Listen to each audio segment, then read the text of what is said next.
I can We'll read. figure that out. If you're having issues, Richard, I can also stream it.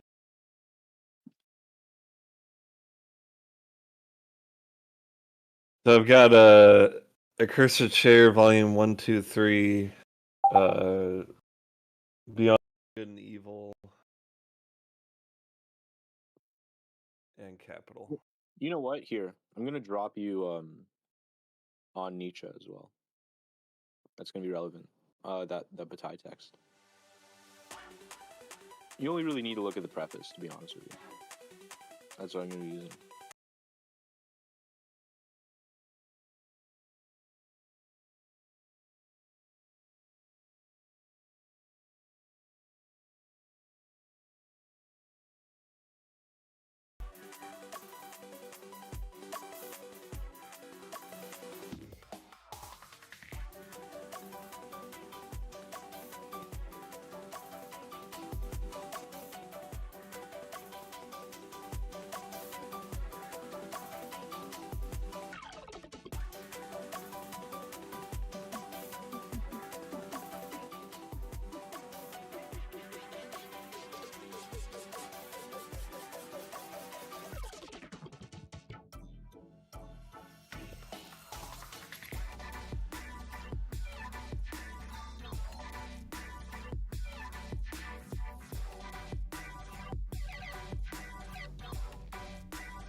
Yeah.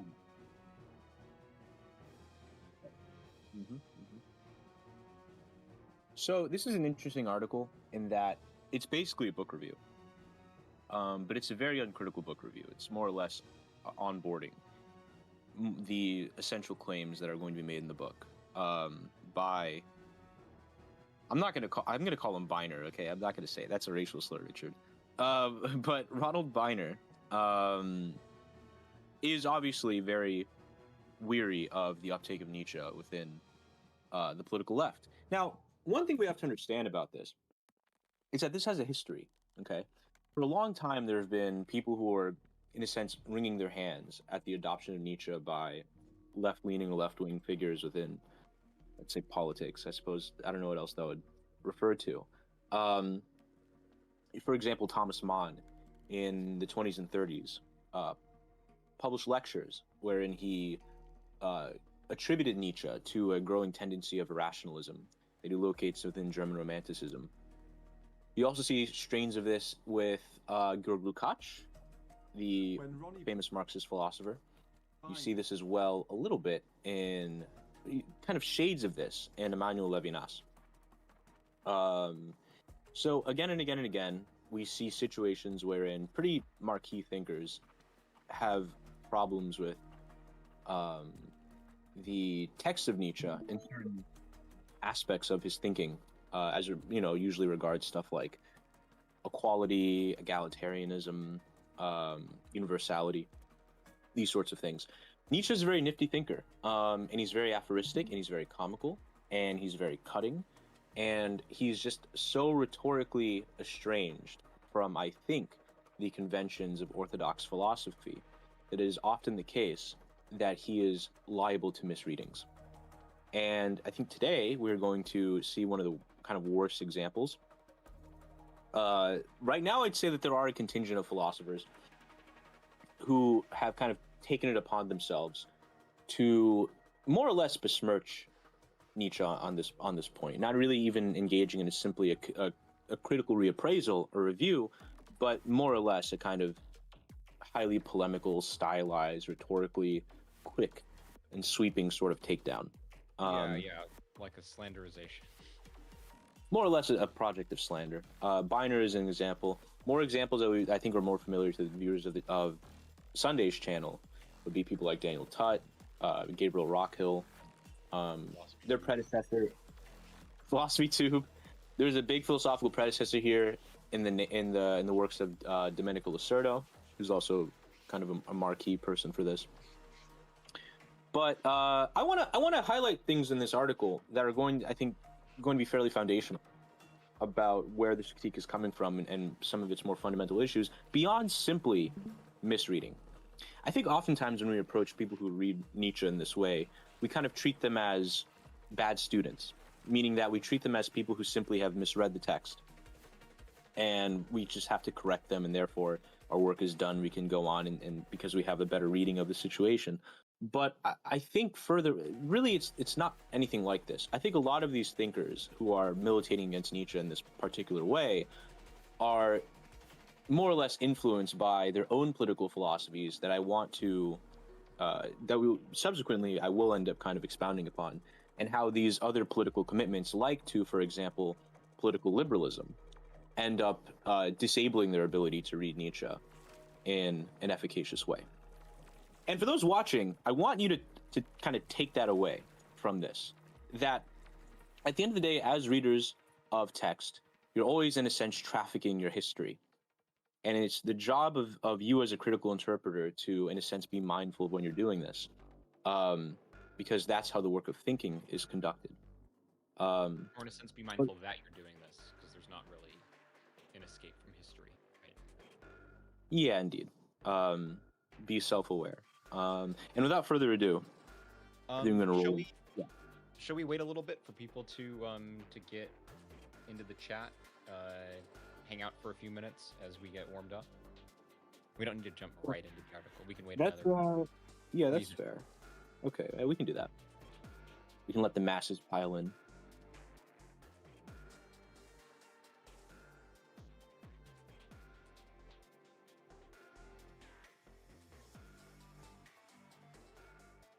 20 to 30, yeah.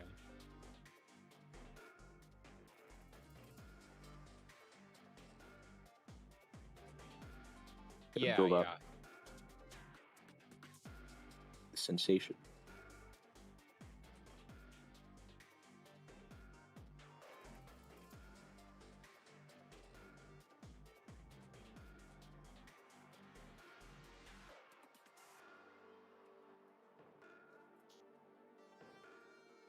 Ooh, could we do a quick recap of that one? I did not tune in for this. It sounded awful. Oh. Wait, Richard, you've been... Oh, that sucks. Richard's always having the worst audio problems. That's crazy. You've There been we go. quiet this whole time. Okay. Well, I didn't have anything in particular to say before until now. That's why nobody noticed.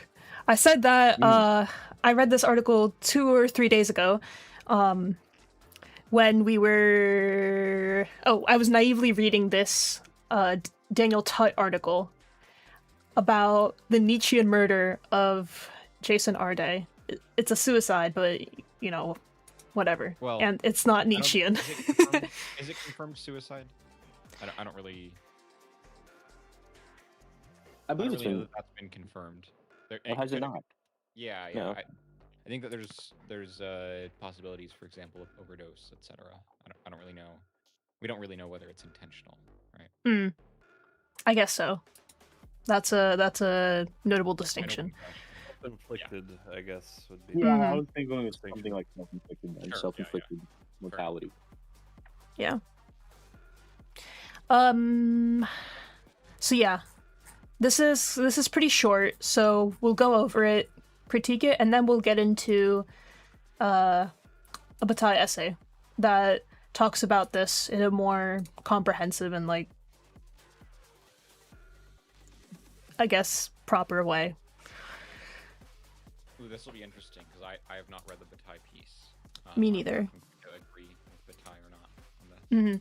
I'm also interested to discuss this article itself because you guys will be more familiar with the quotes that it pulls up. They come from the books that I haven't read, like BGE. Okay, yeah. Mhm. Because I think I've not delved deeply into Bataille, but I've seen some of Is it correct, Imran, that he tried to push against a political reading of Nietzsche at all, or is that an oversimplification? In a certain way. I mean, it depends on what we mean by political.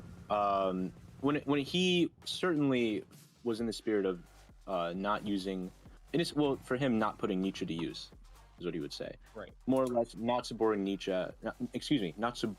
Nietzsche as a means for an end that Nietzsche would be a tool in fulfilling. He was very vehemently against this because for him, Nietzsche's thought was what he considered a sovereign thought, meaning that it was about certain kinds of expenditure, certain kinds of displacements of power that weren't about becoming a kind of generalized utensil. For him, this was becoming servile, which for him was the basis of the entire Nietzschean thinking on enslavement.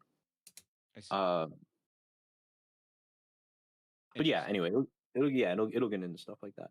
It's very interesting, and he is going to weaponize this against the fascistic instance, alongside just generally also pointing out that they mishandled the text in terms of their reading as well.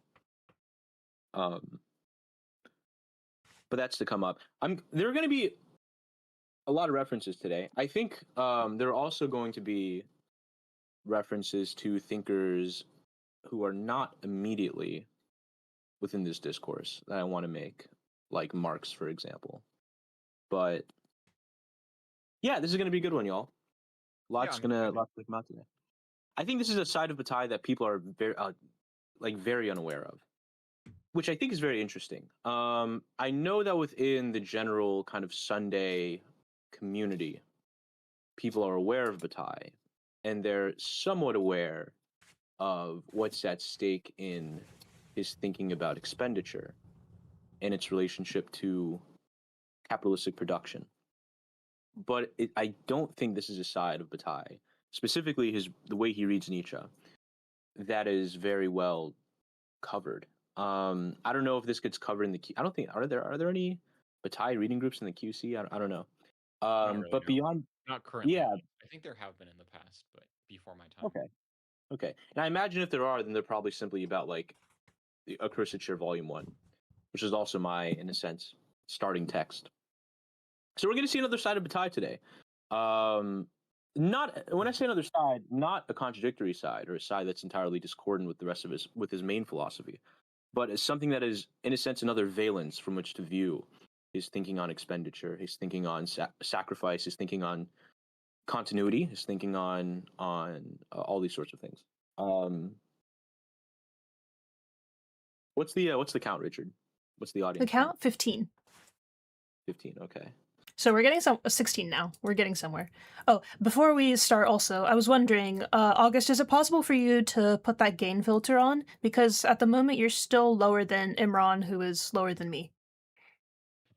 Not without significantly messing with things in Discord.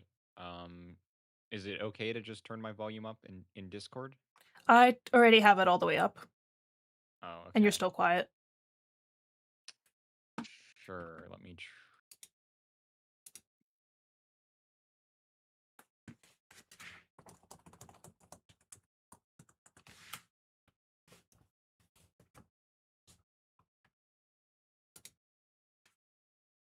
And Shershot, are you here? Yeah. Let's test your levels as well. Hello, testing. Okay. Testing. I turn you up a little. Is that coming through? Yes, that's louder. Okay. And how's the audio quality? The audio quality is good. Wait, say something one more time. Sorry, I just dropped my mic. I just knocked it over.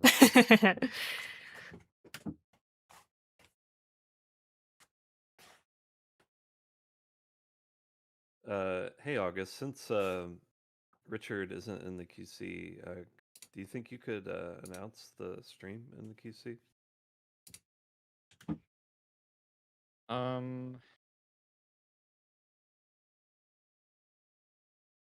Sure, one sec.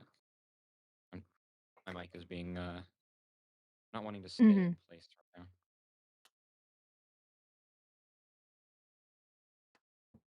Why don't you do the announcement first, and then we'll deal with your mic later.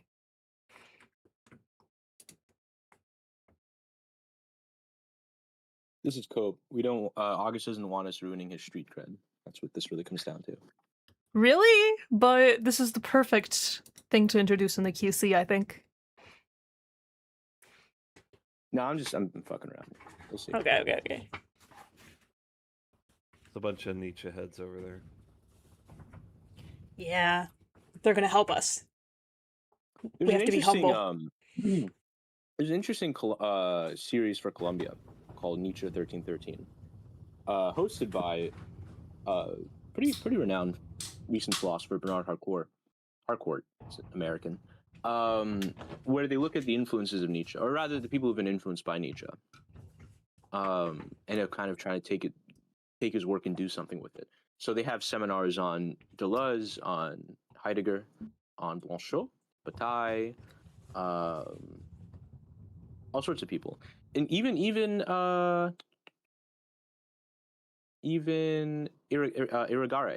I don't know how to pronounce her name. The feminist psychoanalyst. Right. So I highly recommend that for those of you who are interested. I highly recommend the Bataille 1313 that they had. It's very good. And they went over Bataille's on Nietzsche. They also went over his architectural inheritances, because Bataille did write a book on architecture called Against Architecture. It's all very good. Yeah. Also, just a quick note for those listening. This is not a Sunday stream. What does that mean? That means that you, if you really want to, can come in at any time and chat with us. I think maybe when we're done covering the material. We're gonna open And up. do we're warn gonna us open in up the chat chat just in room. case. That would be helpful. Yeah, Because we're drop not a generally notification watching in the chat. Discord. Yeah, just Drop a join notification the in chat. Mhm. And No, join you go the on. waiting room, and we'll pull you in whenever we see you and are done There you go. covering stuff.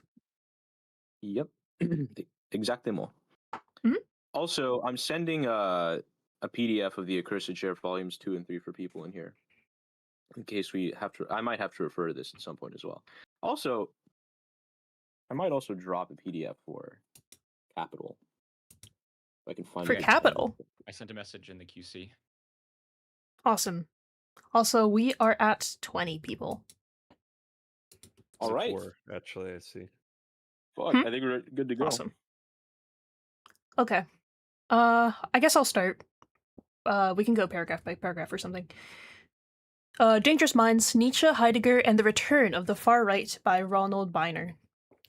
Joe Smith affirms a criticism of a popular view that sees Nietzsche as a right-on revolutionary. Joe Smith is the author, not Ronald Biner. This is the book up here. You can see it in this corner. Okay. Searching for Nietzsche on YouTube will summon up a slick, insightful clip that has been viewed more than 3 million times. That's impressive for a 19th century philosopher. Mill is lucky to reach 6 figures. As well as demonstrating his popularity, the clip tells you how Friedrich Nietzsche, 1884-1900, is perceived, closing with the praise for, quote, our endearing, fascinating, often lovable guide. This is precisely the sort of fawning, soft-pedaling whitewash that Ronald Biner wants to torpedo. The central message of Dangerous Minds is that there is no reading of Nietzsche that can make him morally acceptable to the political center or left. Any interpretation that portrays him so is wishful, immature, and dangerous. I agree with Yeesh. Biner. Yeah. and I also think that this is the most urgent discussion we could have about Nietzsche. We live at a time when the far right, sometimes inspired by Nietzsche, is resurgent, where he is revered by influential commentators such as Jordan Peterson, and where populist authoritarian leaders such as Putin, Erdogan, Orban, and Duterte have, in a Nietzschean manner, downplayed the importance of rules and trust in favor of heroic visions of strength and destiny. As for Trump, Truth. Rules and truth. Trump, what did I say? Trust. Rules and truth. As for Trump, his post-truth, alternative fact reality is such a spooky echo of Nietzsche's idea that there are no facts, only interpretations, that it prompted headlines asking whether the German could be blamed for Trump's rise and whether he merely predicted it. A question asked by this magazine, too, in issue 122, says the editor. Okay. Somebody else wants to read? Yeah. Do we want to stop here and talk for a little bit, or do we want to go through the whole thing? Not much to say yet, I think. Yeah, Not not much yet. to say other than the fact that this writer is very ambitious. Very Yeah. ambitious and going quite a bit beyond their field, it seems. Yeah. Oh, Alright, yeah. I'll keep reading. Binder cannot get over how Nietzsche, so explicit in his attacks on liberalism and egalitarianism, has become such an influential philosopher to the left. It is not as if Nietzsche tried to conceal his dismissive views about liberal morality or about the general populace. He shouts them from the rooftops. To set up the argument against leftist interpretations of Nietzsche, Biner simply has to repeat some of Nietzsche's most repugnant expressions. Here is Nietzsche advocating slavery. There an incitement to genocide, and everywhere the contemptuous repudiation of equal human dignity. Some Nietzsche scholars excuse this I do want to say extreme. something about this, actually. Yeah. You know what? Actually, you can finish up the next paragraph. I don't want to ruin your flow. Okay. Some Nietzsche scholars excuse these extreme outbursts by reading them as metaphorical, rhetorical, or comical rather than literal, action-guiding imperatives. Although Nietzsche does often leave himself open to interpretation, I can't see a shred of evidence that Nietzsche was anything but deadly serious about these issues.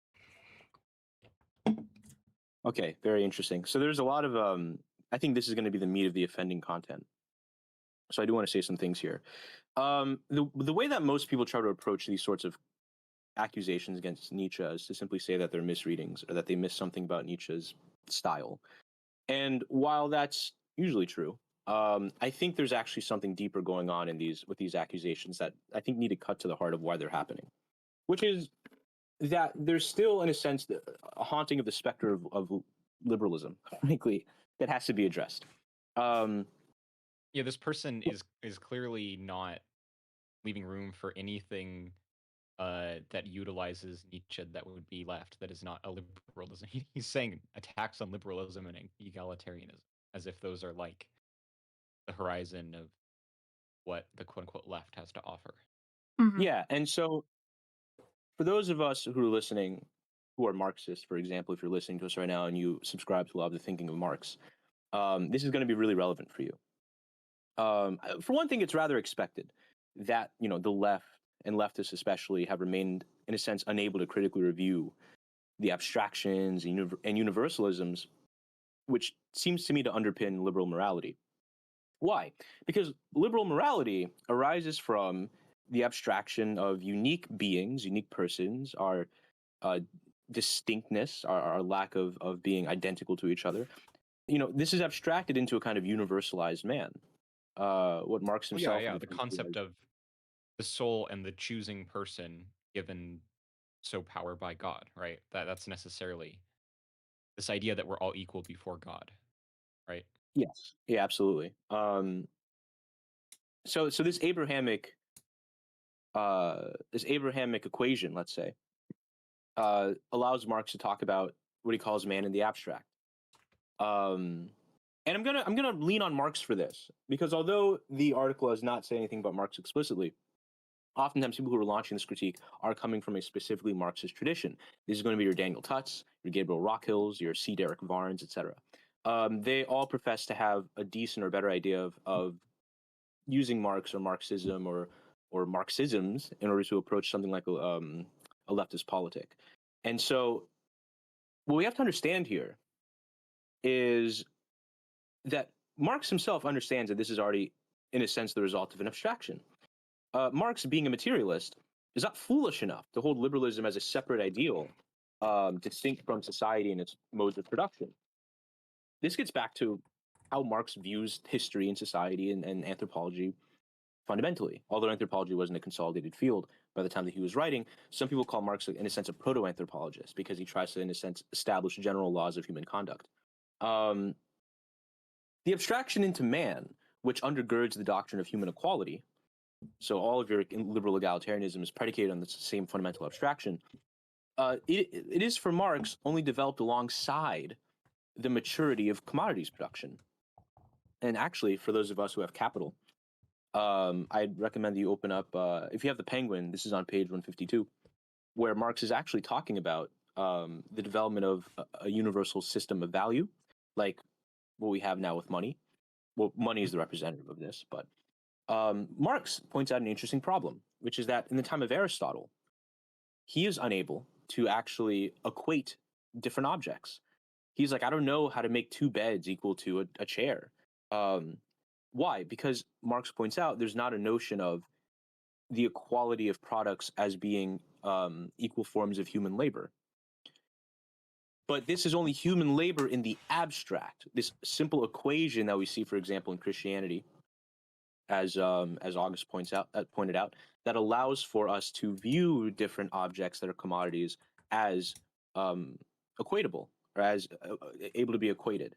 And so Marx writes here, the secret of the expression of value, namely the equality and equivalence of all kinds of labor, because and insofar as they are human labor in general, could not be deciphered until the concept of human equality had already acquired the permanence of fixed popular opinion. And this is where we really get to the point.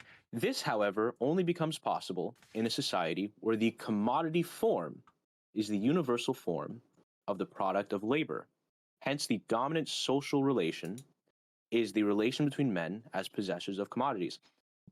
That means a lot. What have we learned from this immediately? We've learned that in a sense, political philosophy of fundamental human equality is concomitant with certain economic relations of production, the development of an independent value form.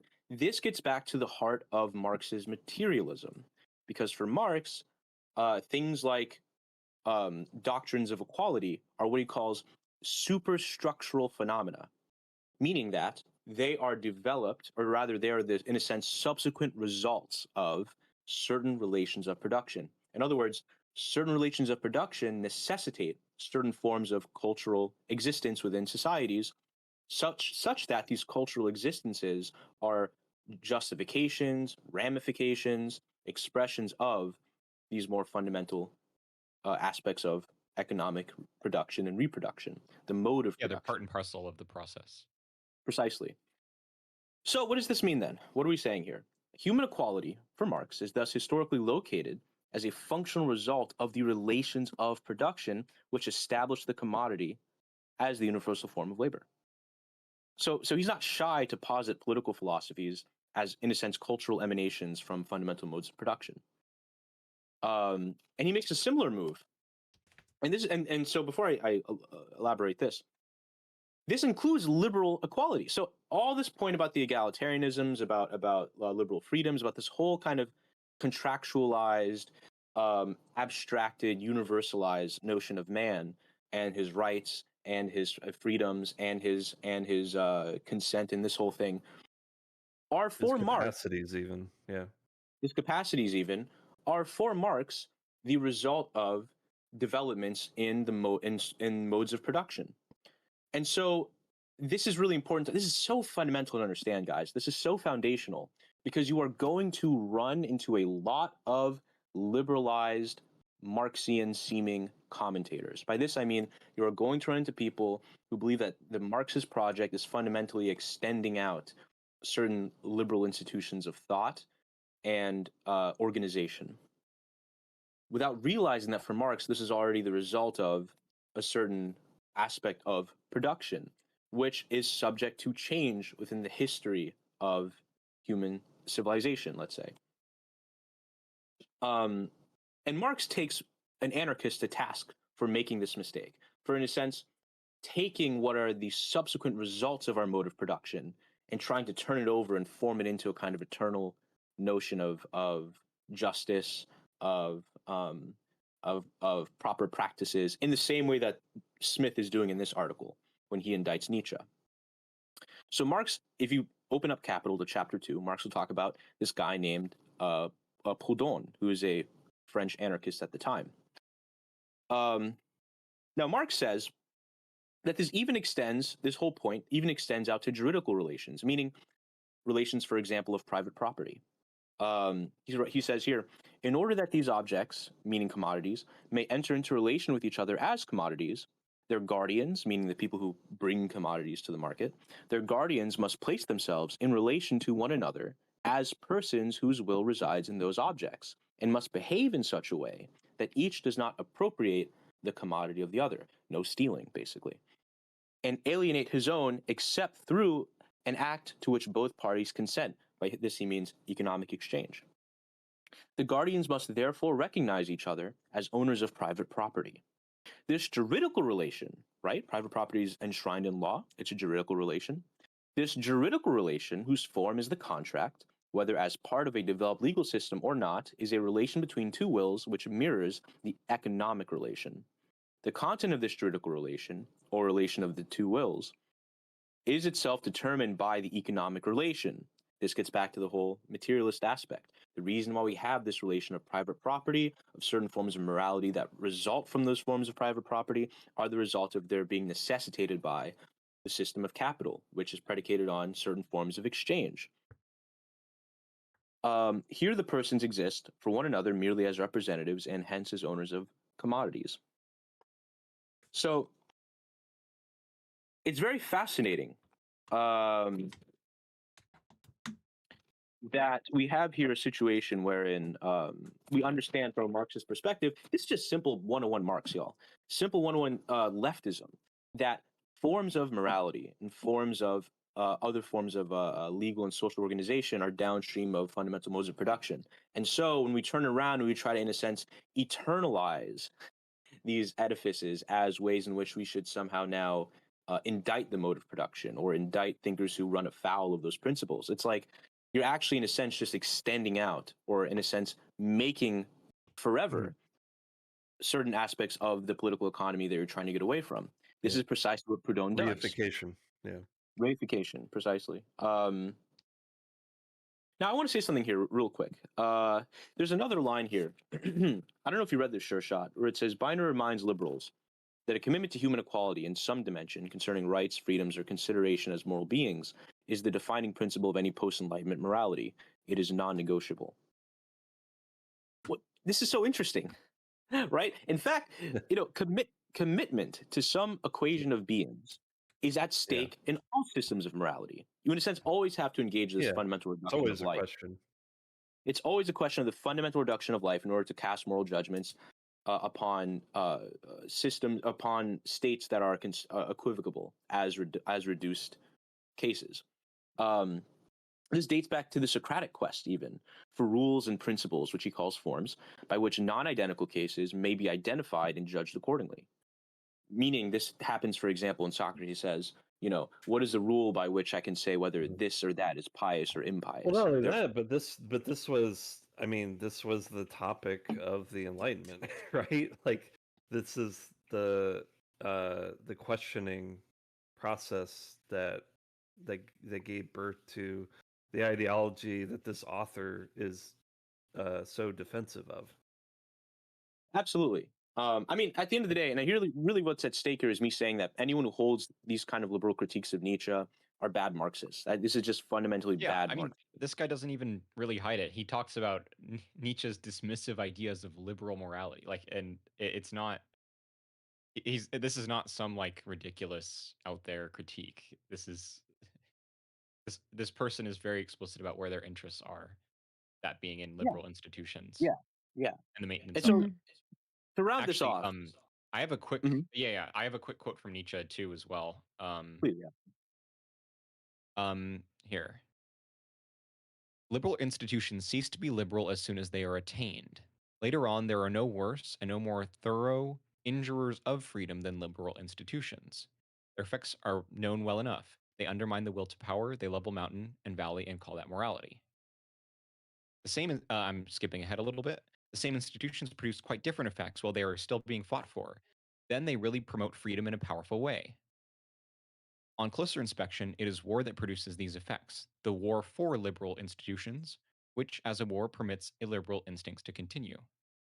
Skipping ahead a little bit again. For what is freedom? That one has the will to assume responsibility for oneself.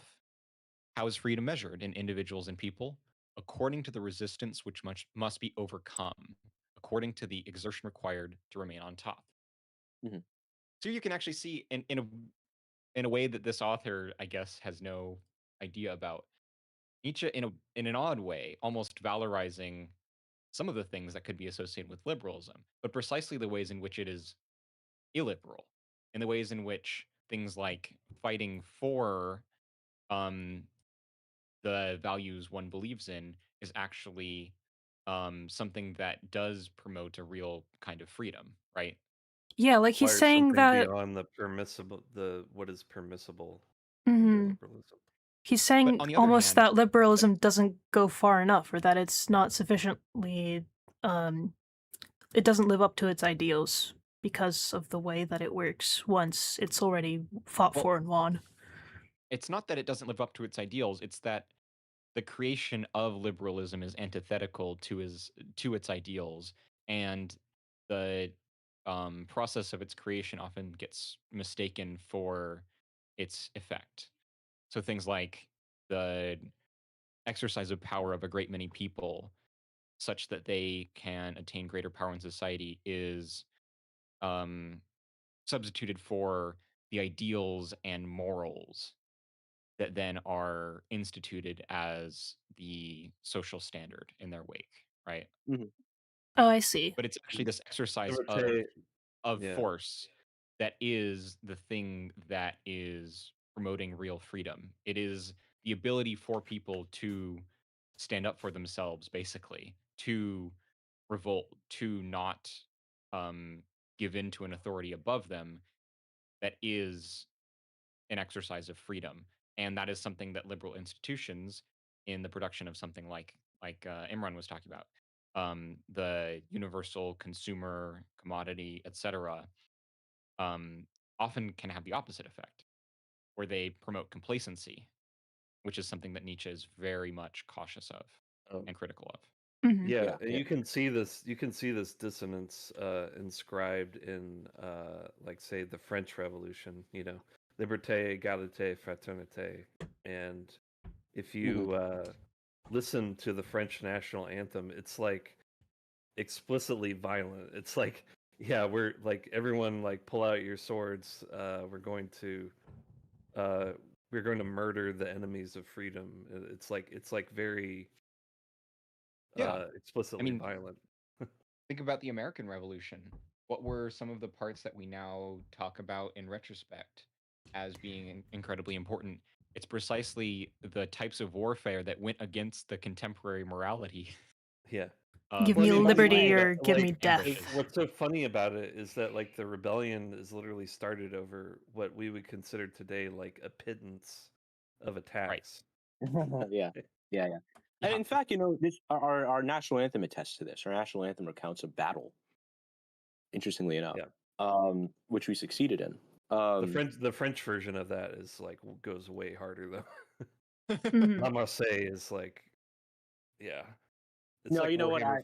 It's like Warhammer Listen, you're not going to get 40K me on this. compared.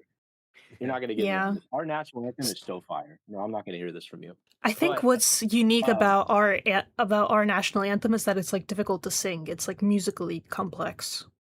I've it heard is this musically somewhere. complex. Yo, there are actual like YouTube videos where like foreigners are listening to our national anthem being played at like baseball games, and they're like crying and shit. They're like, "Wow, this is incredible." I never realized. Um, but to round this off, though, the reduction of beings into a simple category from which to produce a universal category from which to produce systems of morality. This is old. This is a very old process. This is, in a sense, at the head of this is we're the really genealogy of morality.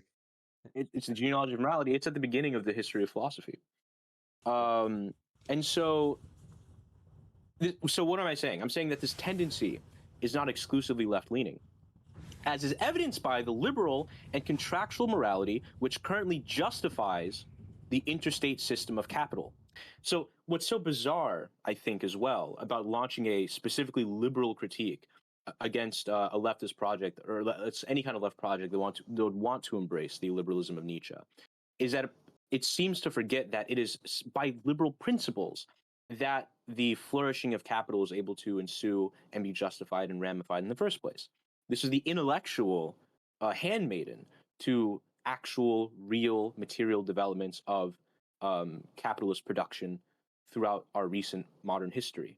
And you're not going to see this point really well articulated from like a Daniel Tutt. There's another guy whose name I can't quite remember. He has glasses, who is a big proponent of like Marxism, the extension of liberal principles. Maybe I'll drop his name later if I can remember. But it's all the same issue. It's all the same issue. I think The airlift, The wolf. not Nathaniel Wolf, someone else. I In any mean, case, didn't Chomsky was big on that. well, Chomsky is actually someone you could probably point to similar in this way. Chomsky is simply a liberal. His whole thing is engaging in liberal indictments. Yeah, Right. Exactly. Yeah. Chomsky's whole thing is that he's doing like moral indictments of capital. and that's Like, fascinating explicitly. because that Chomskyan sort of airless outcry that capital violates liberal freedoms has the mistake of, in a sense, treating capital as a subject committing ethical violations. So in a sense, you transform capital into a liberal subject who now has ethical commands that are placed on it as an entity, Yeah, which is bizarre. There's an interesting Yeah. way that he does this as well with, for example, the idea of illegal wars, and sort of like holding the state to Capitalism, an idea breaking of the law. legality. Yes, exactly. That that we have to bring sort of ethics to the state through like a legalism. Literally speaking to power. Yeah. Speaking to it as if it were a person that Telling you could power reason to with. follow the law. Yeah, which is useless. Right. Right. And I mean, the upshot of this, and if you read Marx, Well- this is very clear, is that, the liberal ethic is put into play by capital relations. And so it cannot then absorb capital relations as the target of a liberal critique. It's literally for the same stupidity that Marx confronts Proudhon, And I actually have a good quote here on this from a footnote on the first page of chapter 2 of Capital, for those who are interested. He says, Proudhon creates his ideal of justice, of justice éternelle, which is something like eternal justice in English, from the juridical relations that correspond to the production of commodities. Meaning that he's in a sense borrowing this notion of justice from a legal infrastructure that is simply there to justify the movement and exchange and proliferation of commodities within capitalist society. He thereby proves to the consolation of all good petty bourgeois that the production of commodities is a form as eternal as justice. Then he turns around and seeks to reform the actual production of commodities and the corresponding legal system in accordance with this ideal. And we see the same stupidity repeated through time. I mean, Pierre Bourdieu presents the same stupidity that Jean Baudrillard ends up critiquing in Simulacra and Simulation. And so, in any case, whenever you see this whole crisis of liberal values, of capital encroaching upon our liberal freedoms, or of liberal thinkers encroaching upon our liberal freedoms, we have to understand that people are, in a sense, fetishistically holding on to grasping at a political philosophy that was already itself there to justify capital, which was deployed by capital in the first instance. And this is a contradiction we must remember and understand whenever we engage with these sorts of people, I think. Yeah. Are we ready to continue? Yeah. Yeah. Okay. There are two key parts of Nietzsche's philosophy that are unambiguous. He finds egalitarianism disgustingly decadent, and he wants humanity to grow out of the idea of universal morality. Each individual must decide their own moral code. The concepts of good and evil are to be scrapped. Biner reminds liberals that a commitment to human equality in some dimension concerning rights, freedoms, or consideration as moral beings is a defining principle of any post-Enlightenment morality. It is non-negotiable, but any kind of egalitarianism, and so any social codes based on equality, are simply anathema to Nietzsche. Regardless of your reading of Nietzsche's most shocking statements, his explicitly amoral philosophy simply cannot underpin any kind of centrist or left-wing politics. I think we pretty just well established how that's Silly. hokey. Well, hold on. I do want to say that for people who are listening, hold on to this, because there's a way in which Bataille will somewhat agree, in the sense that insofar as leftist politics means subordinating Nietzsche's philosophy for in a kind of means and ends sort of utilitarian way, as a kind of use value, this is going to be noxious to Bataille. Problematic for Bataille, and we'll get into all of that. But remember, for those who are listening, remember this aspect. Yeah. Of course, the far right are also confused if they want to rest their ideologies on Nietzsche's shoulders. Nationalism draws his ire as much as anything else. He found anti-Semitism ridiculous, and he recommends continually seeking new, shifting perspectives to understand the world. Most fundamentally, Nietzsche is clear in his firm rejection of any kind of herd mentality, left, right, or center. Honestly, I kind of admire the fact that they didn't accuse him of anti-Semitism. Yeah, well, the thing is, I mean, it's not old hat at this point that people just won't take you seriously if you do it. I feel like maybe for Tut, maybe, but it's one of those things where I think more of the philosophic community understands that if Nietzsche is anti-Semitic, it's not in the way in which it's been described previously. I mean, to be fair, this is a philosophy magazine, so yeah. Oh yeah. At least they're able to pull that off, I guess. Nietzsche's horizons. Biner wants to accomplish three further things with Dangerous Minds. First, he offers the idea of boundaries, or more evocatively, horizons, as a key to unlocking Nietzsche's critique of modernity. Second, he wants to argue that, contrary to what some leading academics would have you believe, It is false to say that Nietzsche had no political philosophy. Finally, so he's literally going in for the thing that Bataille is criticizing. Finally, he says that all of the foregoing, the destruction of morality, the primacy of political philosophy, and the centrality of horizons, apply also to Martin Heidegger. Nietzsche's attacks on liberal democracy still draw blood. Modern societies are in a spiritual crisis, he says, because of their deification of rationality and equality. According to Beiner's reading of him, Nietzsche finds this disastrous because it leads to the destruction of a culture's horizons, which its people need in order to live authentically. Pause on this. This feels like a retrojection of Heidegger into Nietzsche. It seems like, for example, this whole point about Oh yeah. this kind of ontology of authenticity. Sorry for those So who are wanted- unfamiliar.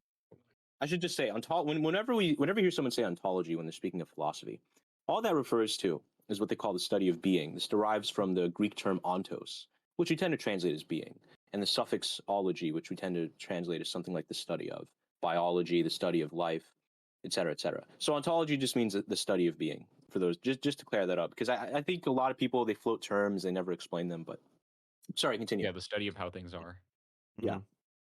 Mhm. I also wanted to note that his section on anti-Semitism and Nietzsche and nationalism, etc., does kind of hilariously downplay how vitriolic Nietzsche is to anti-Semites and anti-Semitism. Like he explicitly, Yeah. for example, that famous, I think it was a letter, right, where he called for anti-Semites to be shot. He explicitly argued for the integration of Jewish people into Europe. Yeah. That it not just that he was like, oh, they need to integrate, but it's like it seems It clear would that Jewish improve. people want to integrate into Yeah, Europe, they and want that it to, and would it be would good improve. for Yeah. yes, and that it would be good for European culture if that were the case. He was explicitly, especially relative to his time, explicitly like philo-Semitic Mhm. in his actual like prescriptions. Yeah. Philo-Semitic? Definitely. Yeah, as in friendly towards Jewishness and Jewry. Ah, like philia. Yes. Yeah. Yes. Yeah. Obviously he, did it in a 19th century German way where we would Yes. probably find it a little bit weird and off-putting, but yeah, he Well, yeah, and there's some misunderstandings that arise from the way that he talks about the origins of morality, in that he does talk about the ways that, for example, the oppression that Jewish people placed gets turned into a system of moralism that's now taken root as Christianity. His criticism is much more centered on Christianity than Judaism, to be honest. I think Yeah. the And language in when he retrospect, refers, people yeah, and when he the language in indicts, like, retrospect. I'm sorry, go ahead. I keep Oh interrupting. no, the language in retrospect, I think, is almost like activating to people in light of the Holocaust and everything that happened in the 20th century. But it's really not as When he, bad as it might sound on a yeah, casual yeah, glance at an out of context sentence. yeah, like when he refers to Jewishness unfavorably as a moral character, as like a cultural thing, he's referring to the genealogy of the morality that he's criticizing as Judaism being the oldest form of it, basically. Um, and he's not really talking about the population of Jews in Europe or anything like that. Anyway, continuing. Cultural horizons are fixed frontiers of thought and imagination, such that the people defined by them know exactly who they are and what their purpose or aim in life is. In this connection, Nietzsche extols the benefits of long obedience to a particular rubric, which he says leads to the flowering of such things for those for whose sake it is worthwhile to live on earth. For example, virtue, art, music, dance, reason, spirituality, something transfiguring, subtle, mad, and divine, from beyond good and evil. Pre-Socratic Greece had such boundaries, as did other pagan cultures. Christianity, too, has boundaries to be respected. But Nietzsche hates Christianity. Biner's slightly tortured explanation of this is that Christianity, although it imposes horizons, does not allow authentic self-creation because its doctrine of salvation negates the absolute tragedy of life, that everything ends in death, and that in this way all our efforts are ultimately doomed. For Nietzsche, a tragic culture is infused with the pessimism of strength, needed to face the void. Because that requires courage, it permits nobility. Christianity, on the other hand, promotes what he calls a slave morality. I want to pause here. There's so much wrong with this explanation. Uh, Yeah. I wanted to return to this idea of the misreading through Heidegger. Um, Something like an authenticity is a very tricky thing when we're talking about Nietzsche as opposed to Heidegger. Authenticity, often the way you would talk about it in any kind of common discourse, requires there to be something stable at the core being expressed authentically, which is Stable antithetical individual. to, yeah, um, or even it doesn't even need to be a stable individual, a stable anything to be expressed, whether it's Mhm. a stable individual, a relationship with God, an adherence to morality, uh, or even a set of drives that is consistent, right? Oh, I'm living my authentic self because I am becoming a painter or whatever, right? I have the drive to paint, and painting is my destiny. That completely denies any like Nietzschean ontology, because Nietzsche's ontology is one of change and becoming, of chaos and drives actually contradicting each other, as in the drives contradict each other. There is no one drive or a multiplicity of drives. And so claiming one drive over others is only a process of that drive winning out over others. It's not an authenticity. What And stuck out to me, sorry, you can finish. yeah, no, go ahead. What stuck out to me immediately is this first sentence, that cultural horizons are fixed frontiers of thoughts and imagination, which seems to me to that he that that Smith is arguing that Nietzsche is like a determinist when it comes to the destinies of different cultures, which seems like obviously wrong to me. Yeah, I honestly can barely tell what he's even getting at with it. Like, this is like a tortured, like pseudo Foucaultian. Like, I don't even know. Like, it doesn't really have much to do with Nietzsche. I don't. Exactly. Cultural horizons are fixed frontiers of thought and imagination. I don't. That doesn't mean very much. I think that Um, the person who wrote this article is not only doing a bad reading of Nietzsche, but they're doing a bad reading of Nietzsche through a bad reading of this of Biner. yeah, And we're like seeing the so. symptoms of that. The sentence immediately following is such that the people defined by them know exactly who they are and what their purpose or aim in life is. That's not really a cultural horizon. That's like an that's like an ought. That's a morality. That's not Hmm. I don't know why you would call that a horizon. It's a morality, but that's the reason that they're mixing this up is because it is necessary for them to say that Christianity is just another culture. There's nothing different about it. They have to have completely confused terms, but like semantically, it just makes like almost no sense. I had a question that came up to me. It's sort of related to a question that I asked last night to Sunday. But it was about uh like Nietzsche and whether he qualifies things as good or bad, or in this case oughts. Like he'll denigrate things, but does that mean that he's also saying that we shouldn't be resentful, for example, or we shouldn't be decadents? Or is It's he a just difficult describing question. things as they are? I so Nietzsche has this concept he calls well, I don't know if it's actually particular to Nietzsche, but the idea of turning an evil eye to something. Oh Talks yeah, about this in that Twilight was in his explained to me. own. Mhm. Yeah, yeah.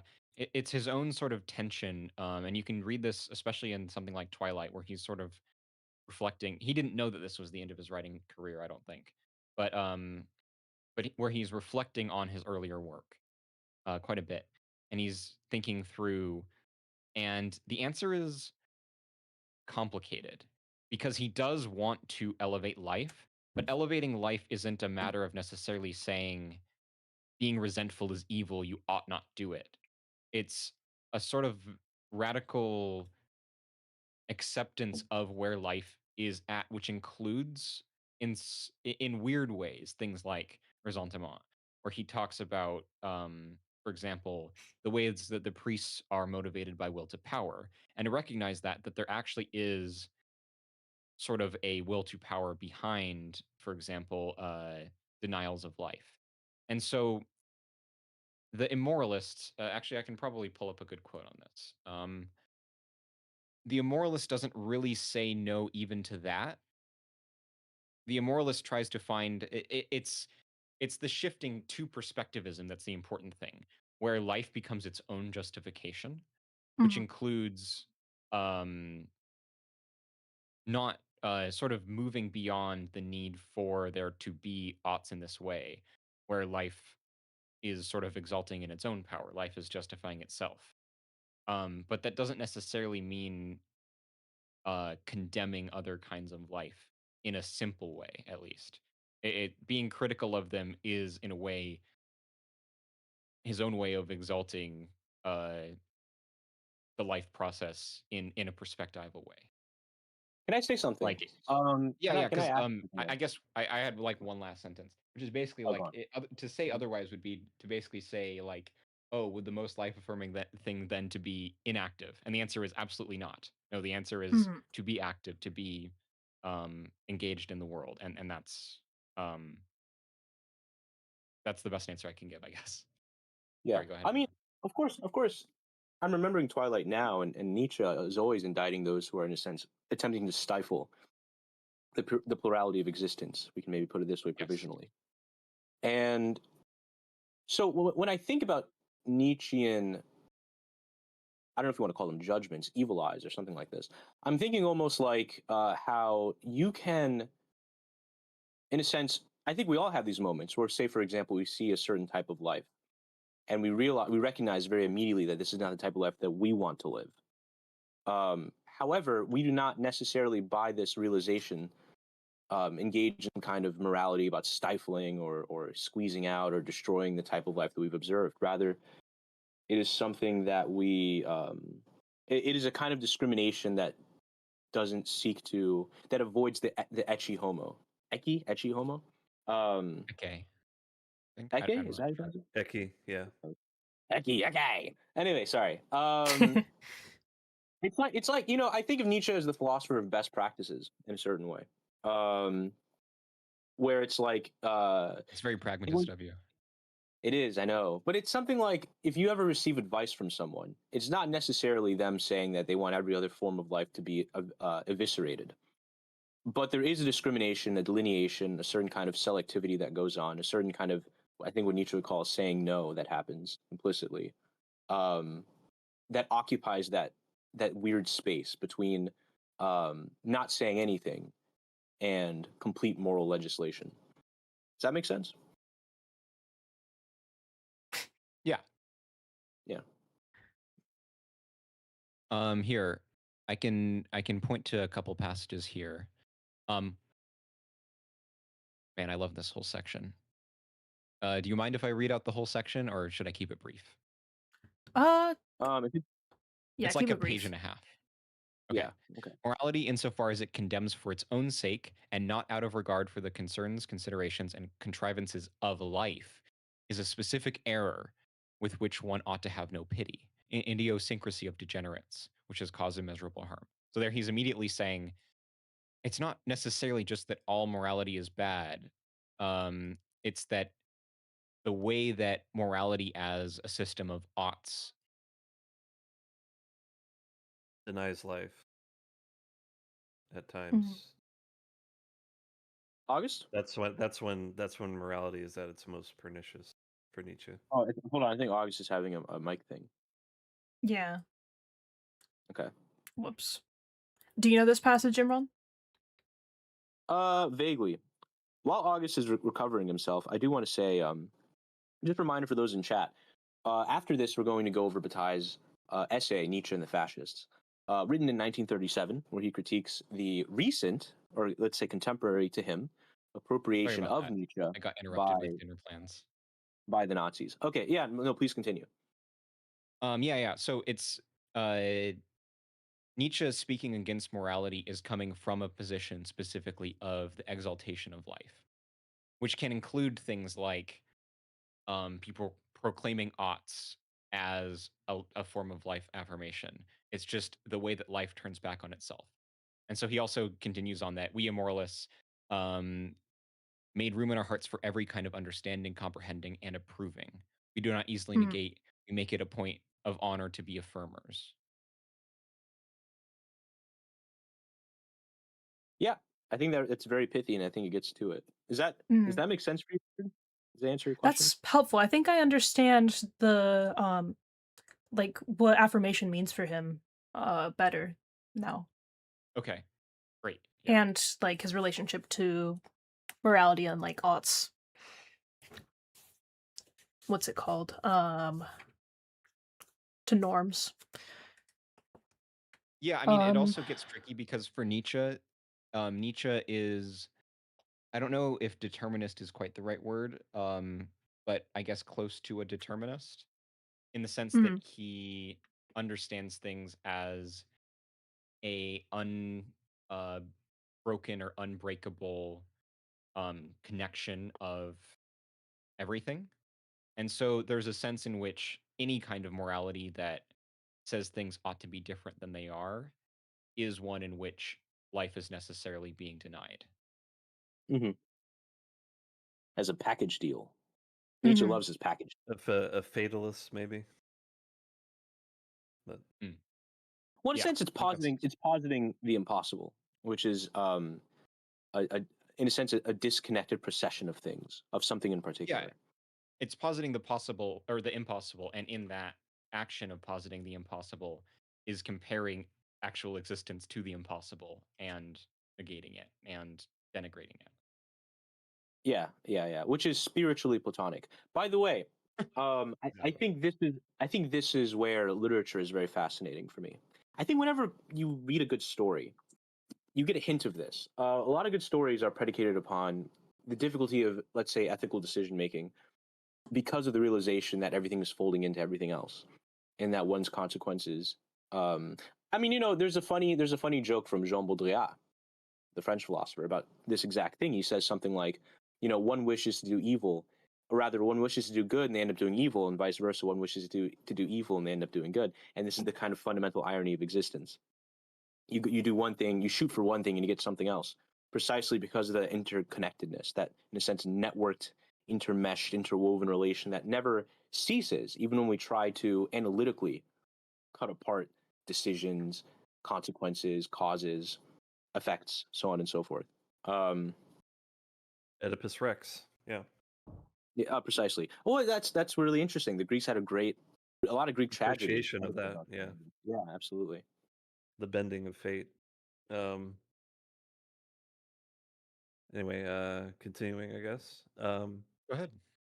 Even more problematic for Western society, however, is that by quote unquote killing God, by losing our historic faith, we have wiped away our own cultural horizons, as Nietzsche poetically narrates in his most famous aphorism, The Madman, from the Gay Science. Without our horizons, we are loosed into a vacuum. I almost want to recite it, but we are loosed into a vacuum which sucks all joy and meaning from life. This, says Biner, is the root of Nietzsche's special disgust with Christianity. It is the bridge from noble antiquity to fallen modernity. Biner's suggestion that horizons explain Nietzsche's distaste of modern society feels right, although some of its traction may be due to its familiarity from the madman. This explanation does, however, make mysterious the position of Nietzsche's Übermensch, or Superman, in the kind of individualist world he craves. Biner claims Nietzsche wanted creativity and open horizons for the heroic philosopher, and wanted brutally closed and confined horizons for everyone else. But how could horizons be open to the Superman if Nietzsche gets his wish and returns to the tragic and tightly bound horizons of pre-Christian culture? To put it another way, why did...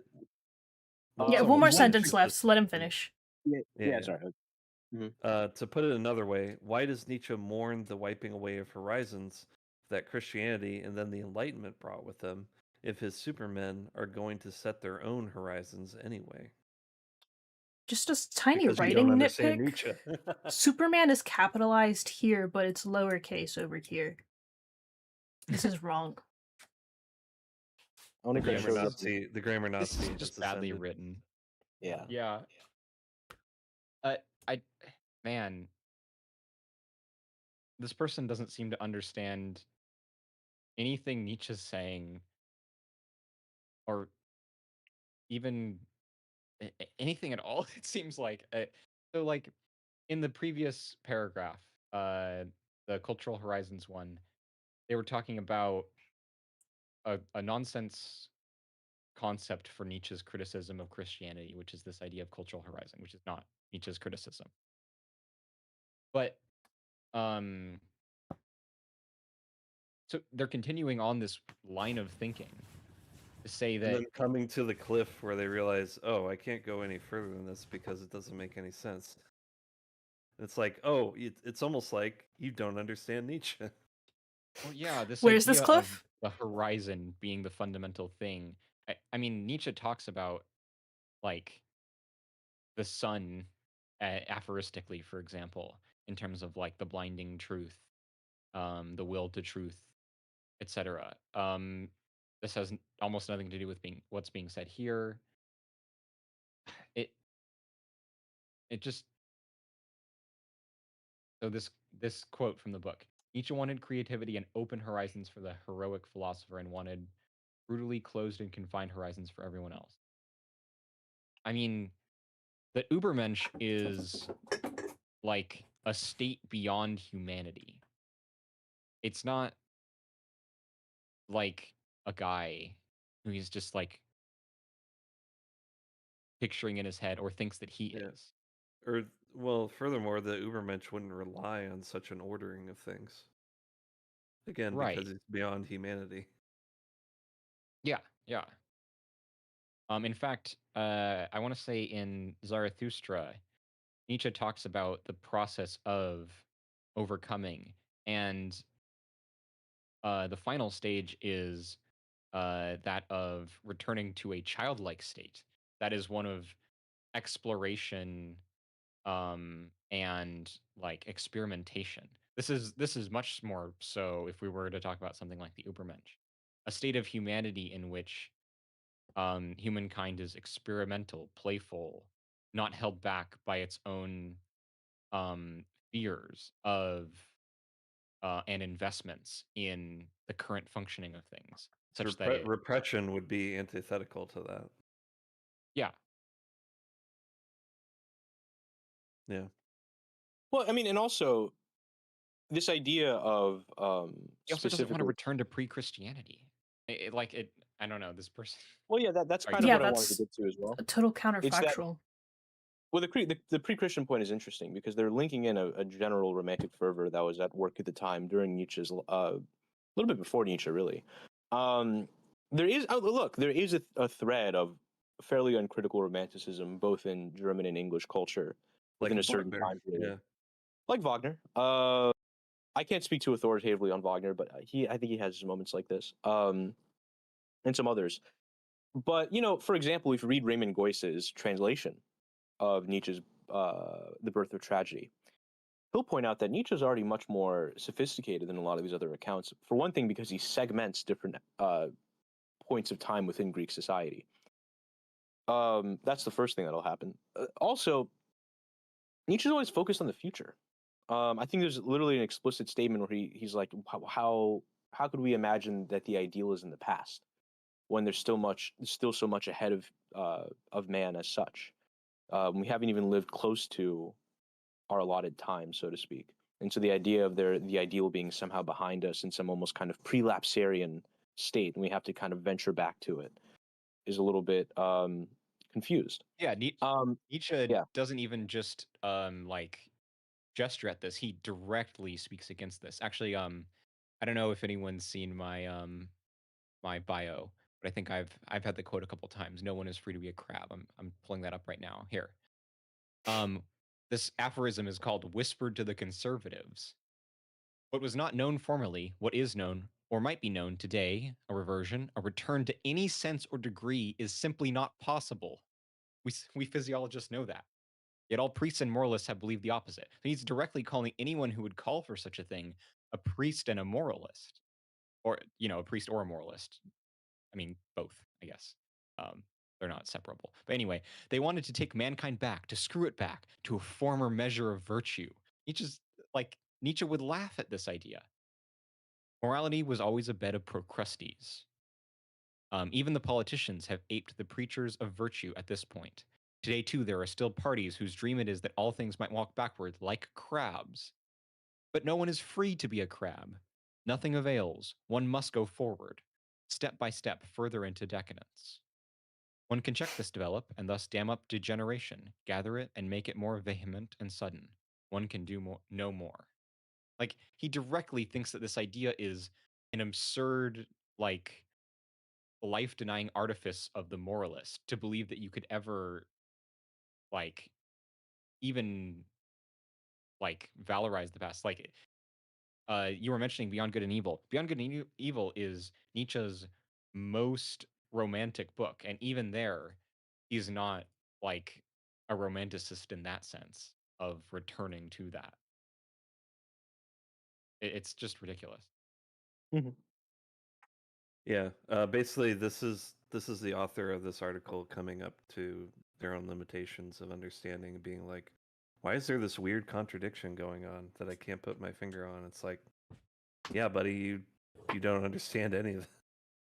Well, that's the Uh, weird thing is they're producing their own contradictions through this concept of the horizon, where they're Mhm. making everything equivocal. They're making this idea of um, life turning against itself and morality.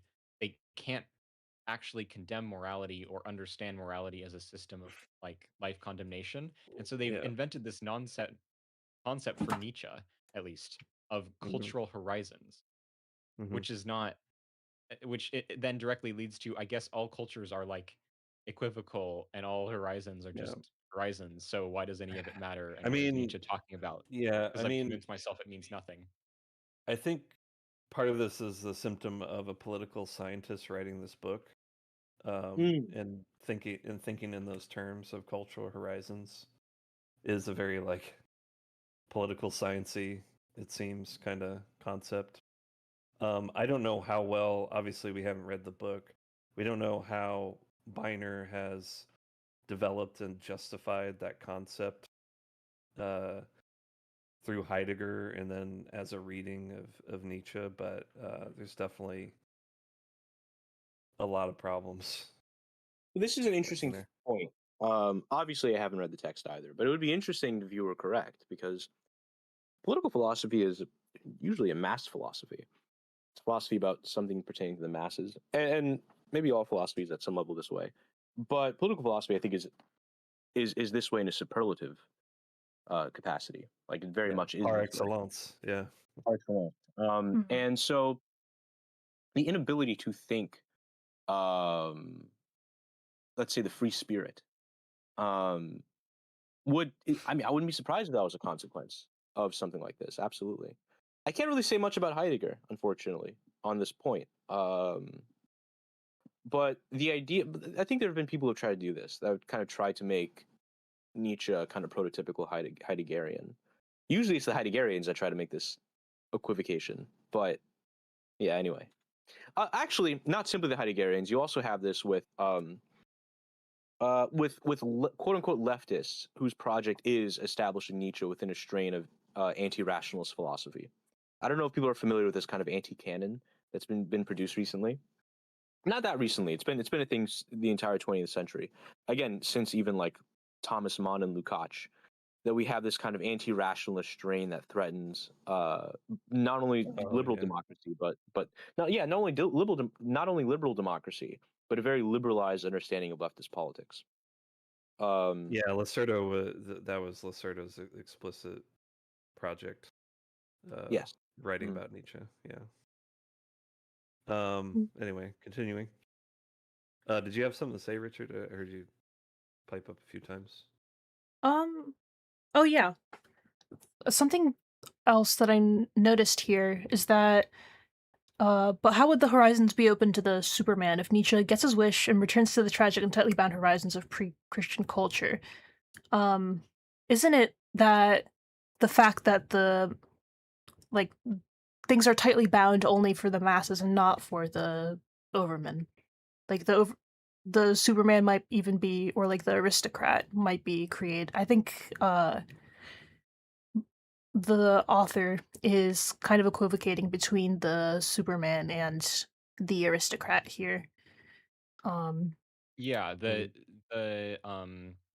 the Overman is not just master morality. mhm, And of course, if you were just going back to Greek society, you would just have Greek society that's Yeah. like tautological and obviously not what Nietzsche's talking about. That's silly. Yeah, the Overman has overcome the dynamic of master morality and slave morality completely, Yeah, done away with it. he's Um, beyond, yeah, beyond master morality and slave morality. yeah. he also He's favored just Roman culture, didn't he, instead of Greek? So that no, he wouldn't favored be. Greek Yes. over Oh, he Roman, did. didn't he? No. Well, in Twilight, he says It's he prefers the Romans. he prefers Roman writers. He talks more about Greek culture. Um, he talks about Roman poetry being something that like grabbed his attention and interest.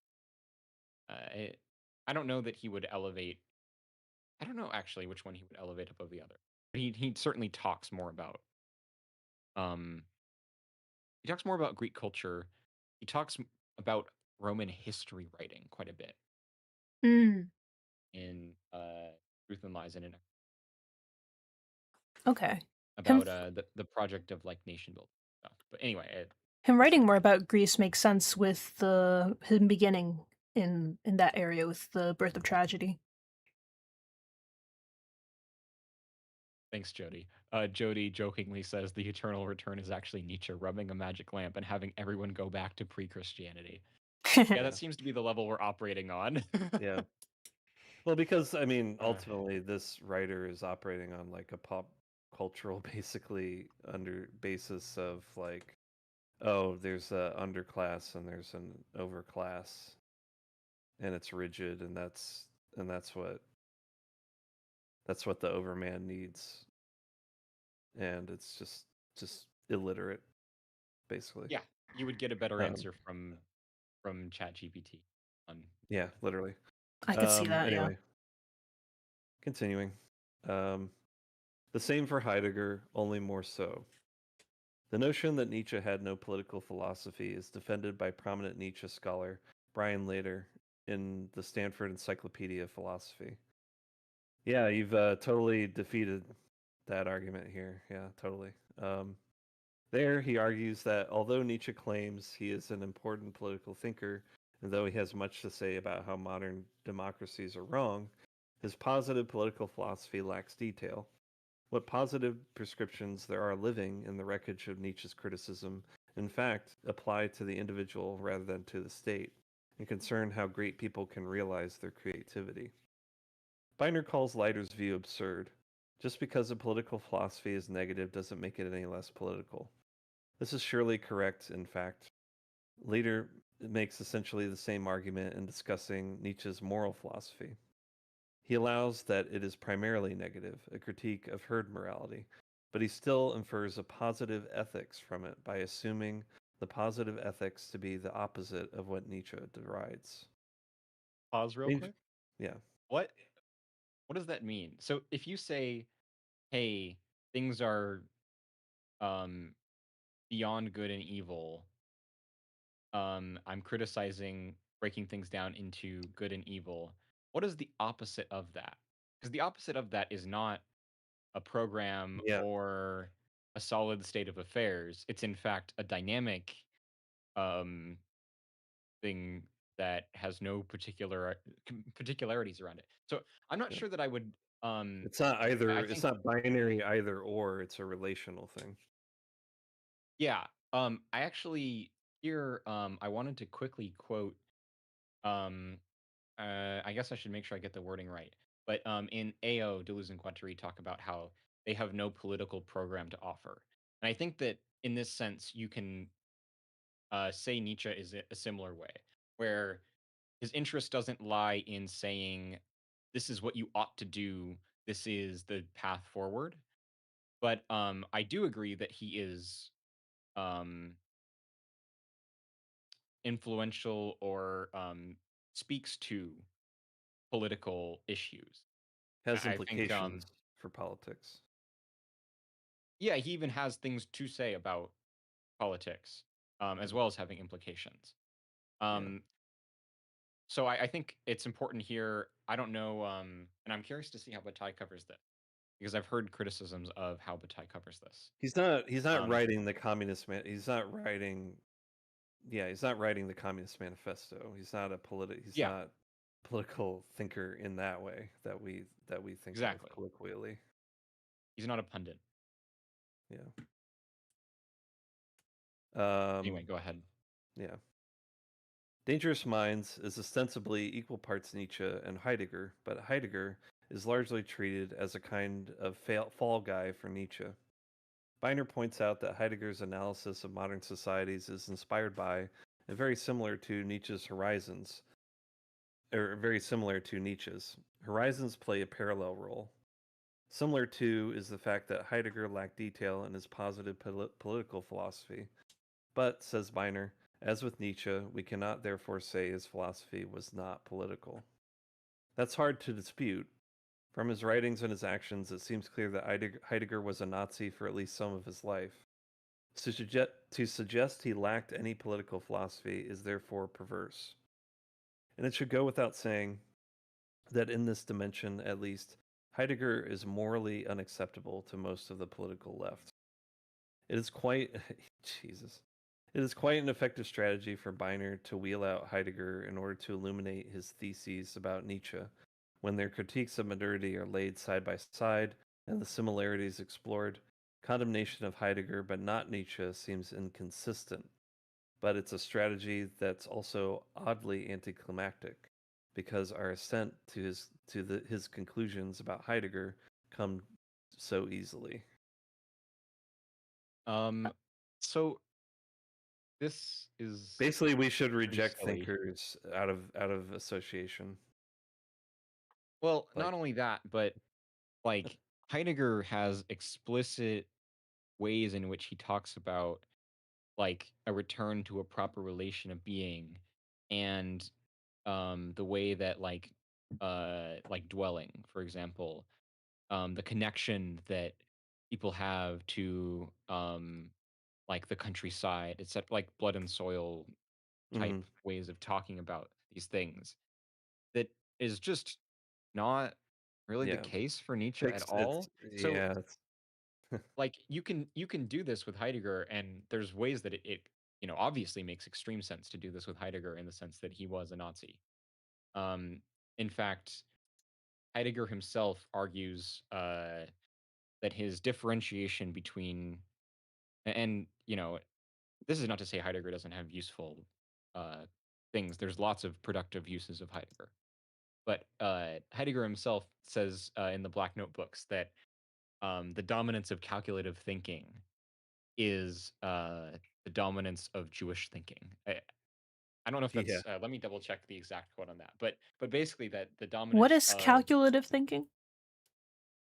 it's a Heideggerian. He's differentiating it from meditative thinking, which is what he considers like proper thinking. That is having like a proper philosophical relation with being, dwelling in the world, etc. Hmm. Um, calculative thinking is calculation. It is You have a defined It's like point purely A and abstract B. and theoretical. It's not exactly just that it's abstract, it's that you're working from a predefined starting and ending point. Oh, So for okay. example, like a mathematical calculation, you you know, you have a calculation, there's only one endpoint. Or even like in for example, in science, it might involve a little bit of meditative thinking, but in general, you have like an explicit end, like, oh, I'm That you're trying to trying to get get to the to. moon. You know, I'm trying to get to the Mm. moon. How do I There's the null configure all the things to allow hypothesis, and this? you either confirm it or deny it, or reject Mhm. it or Right, fail but to there's no reject it. question of yeah, but meditative thinking is more like, what does it mean for me to exist right now? What is it, And uh, being open to all possibilities of where that might go. y- yeah, I'm not as familiar So, with more in-depth stuff on Heidegger, but yeah, that's my general understanding is it's more like considering the meaning of things and your relation to existence, which he explicitly relates to older kinds of life, okay. Yeah, I pre-modern. also want to say on top of that that actually when we get into Bataille, we're going to see that one of the claims that Bataille will kind of launder is that it's impossible to think of Nietzsche as um, only considering the homeland because Nietzsche doesn't have such a strict adherence to something like a fatherland, for example. Oh yeah. Um, and that's going to be really pivotal for differentiating Nietzsche from something like a fascistic project, which is, as we know, always about lineage. Yeah. It's the extremity of, in a sense, Well, it's about um, purity necessarily, right? yeah, It's absolutely, yeah. purity. Yeah, it's like even like you could say like some of the core ideals of fascism is like everything through the state, but it's in the purification of things for the furtherance of that state. It's always about this like turn to purity. And this is completely antithetical to anything Nietzschean. In fact, Nietzsche explicitly argues for like, and of course it is still plagued by 19th century ways of thinking, but for like a positive eugenics or like a eugenics of what's the right word? Cosmopolitanism. That is, he's like, hey, there's all kinds of races and peoples. Maybe we should like do cool things by having people work together and find new kinds of life. Like New he's ways very of much life. Yeah. he said that yeah, he said the man of the future is the cosmopolitan man. And he was speaking positively when he said this. When does he And say in fact, this? That the What was future that, is. Richard? When does he say this? That the cosmopolitan man is of the future? Let me find the quote quick. Go ahead, Imran. Or anyone. well, in Yeah. fact, I'm this gonna also be reminds me of the fact that Nietzsche never believed that his readership was contemporary with him as well, or at least his proper readership, right? The one who would Oh. actually come in and really, in a sense, apprehend what he's doing. Um, would And be he wasn't would be popular in someone his who own time. well, not just that, but in a sense for Nietzsche, like I mean, he had readers, and he talked to his readers, and they Right. had epistolary exchange Correspondence. and this whole thing, Yeah. correspondences. But I think this is one of the things that Derrida thematizes is that Nietzsche believed that the one who could actually not make use of, but the one who could actually, in a sense, embody, characterize maybe his proclamations was not anyone contemporary with him. It would have to be some future personage. And so already it's like you're laying your chips out for a futurity rather than something. What's the word I want to use here? Not antediluvian. Something just nostalgic, maybe. yeah, conservative. Hmm.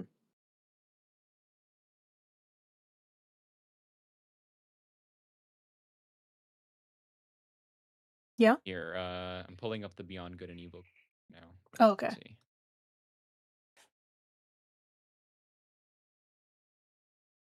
As you're doing that, I don't think it's proper to take photographs and put filters over them and then claim that you created the picture. I was just looking at that actually. Yeah. I was like, are these drawings or This person literally ran this through GPT, and now they're an artiste.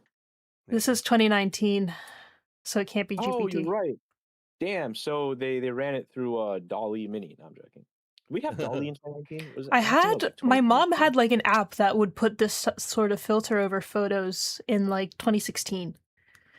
I don't Yeah. know if it was like AI based, but I think you could just do it with yeah. Filters. They had filters like this on Instagram, if I remember correctly. Mhm. Mhm. Yeah. I believe it. August is dying over there. He's sweating. He's Do you going want through me the to fire. finish while August is looking for the quote? Yeah, let's do that. Let's do All that. right. Sure, All right. yeah, it's just a paragraph. Conclusion. The book concludes with a warning about liberal complacency. Liberals may feel safe invoking Nietzsche, perhaps because they think the presumption of equality is so well established that Nietzsche's lone wild voice could never root it out. This is literally like mind virus logic. The belief that liberal values are universally accepted is evident in the 20th century proceduralism, especially of John Rawls. Privileging proceduralist morality, Biner claims, is a way of saying that at bottom we're all liberals, which would be fine if it were actually true. In fact, the liberal project is far from accomplished, as the resurgence of fascism and the global rise of authoritarian nationalist leaders tells us. Biner does not expand here on how his analysis relates to the contemporary political scene, although he did do so in a subsequent article on the History News Network. This is something of a missed opportunity. His points, however, stand. As perceptive as their criticisms of modernity were, they regarded large swaths of humanity, possibly people like you, as worthy of contempt, and they appear to have had no qualms about their possible enslavement or annihilation. Nietzsche and Heidegger were evil men. Oh Jesus. no. Good lord. Reading Nietzsche and saying, actually, I'm the herd, and so Nietzsche's evil. That's really funny. Yeah. Very reactive. Wow, what a way to I didn't so it's interesting because this article tried to act very measured throughout its entire length, only to end in this kind of ultimate judgment, ultimate proclamation. Incredible. I also Joe so I Smith just is a read this journalist down and here. PhD candidate at Exeter University. He has a And, background in psychology and wants to understand the implications of recent cognitive science for philosophy. This is not at all what he's doing here. He should be looking at like how philosophers are using scientific advancements in philosophy of mind, in my opinion. This is Yeah, maybe he's doing it elsewhere. I don't know. yeah. But this was definitely out of his wheelhouse, and that was very demonstrated throughout this entire thing. And in Yeah. fact, you know, I think while he's I was now a having a conversation, professor. He's now a professor at the University of Exeter, by the way. Oh, great. I well, want to see listen, more of his work, Loki. rubbish professors are a dime a dozen. Look at Daniel Tutt. But That's true. there's something to be said about the uninhibited trust of certain authority figures and their proclamations about philosophy. And the reason I say this is because I was having a conversation with someone the other day, someone in the GSL actually, and we were more or less in agreement that secondary sources can be very important for getting into primary sources. And the sort of full throttled kind of categorical rejection of ever reading or touching secondary sources is usually the sign that you're dealing with someone who's autodidactic in a bad way, meaning that they have no structuration and that they've never actually been part of a program where they would understand the value of having something like a secondary source in order to, for example, contextualize a discourse or a debate or something like this. But at the same time, I think you can definitely overcorrect. You can definitely overcorrect and use secondary sources as a way of just avoiding any kind of material contact with the primary source. And in philosophy, this is, unspeakably disastrous. Why? Because for one thing, you're always engaged in a kind of diminution. By the time I pick up a secondary source, I've evacuated my ability to read the propositions themselves. And that's qualitatively important. Actually, why? Because actually sitting down and reading the actual argument allows you, if beyond some kind of exegetical comprehension, meaning beyond simply comprehending the immediate point of the argument, it allows you to kind of see where text itself leads in ways you can't see by someone else's summarization. So, for example, if there's an implication with how philosopher X makes an argument, I might miss that entirely if I only read some commentator's account of that argument. A lot of great philosophy gets done this way. A lot of great philosophy is about tracking or teasing out implications that even the philosopher themselves weren't privy to in the way that they've structured their argument. We've had philosophers who've made careers out of this. Cough, cough, Deleuze. But to do that, you have to engage with the actual propositions themselves. And I think there's less excuse in philosophy than in other discourses, because philosophy, for one thing, it's usually conducted in natural language. So it's usually in something you can understand, at least vaguely. Even if you have trouble, there are guides that help you. There are readers that help you actually engage with primary resources. There's an assortment of books that allow you to engage with Marx at the level of actually reading Marx. The most famous one being Harvey's, I think, what is it called? I think his Capital, which is basically like, reading Capital alongside David Harvey, sort of a thing. But we have explainers. Are you We talking have about, his lectures on Capital? I think so. Have those been congealed Yeah, into a those are. book? Yeah, Oh because yeah, I think it's called Reading Capital. Let me see. it might be Reading Capital. I think that's what I'm thinking about. I just know that he has a book that's basically a companion. So we have an assortment of companions that help you actually read primary texts. We all and not just textually. We also have digital companions. I know that for example, you have Sadler, who does the Half Hour Hegel series. And that's not just telling you Hegel. His whole thing is we read Hegel together. Specifically, I think the phenomenology of spirit. And so we have all these, in a sense, paratextual resources that allow us to engage with primary arguments in a way that we've never, I think, had previously. And so for those listening, it's like, get out there and do it. Scrape your knee, fall down a little bit, get your hair messy, dust yourself off, keep reading. That's how it gets done. That's how you start really properly countenancing arguments so that you don't end up writing articles like this. Oh, I found the text. It's called The Companion to Marx's Capital 1 and 2. Oh, okay. Nice. Okay. Yeah, that's what I was thinking about. Yeah. Oh yeah, I found the quote as well. It just took a little bit of time because it was rendered differently than I in the version that I was searching. So here. Hence the rise, I'm skipping a little bit of the first part of the aphorism. Hence the slow rise of an essentially supranational, that is more than national, a nomadic type of human being that, physiologically speaking, possesses a maximum of skill and power for adaptation as its typical distinction. This process of the developing European, which can be retarded by great relapses in tempo, but perhaps for the same reason gains and grows in terms of vehemence, the storm and stress of the national feeling that is still raging today belongs here. Likewise, the anarchism that is just coming up. This process leads to results that its naive supporters and eulogists, the apostles of modern ideas, would have least expected. The same new conditions under which an average, a leveling of mediocritization of humanity will emerge, a useful, industrious, multi-purpose, and skillful herd animal human.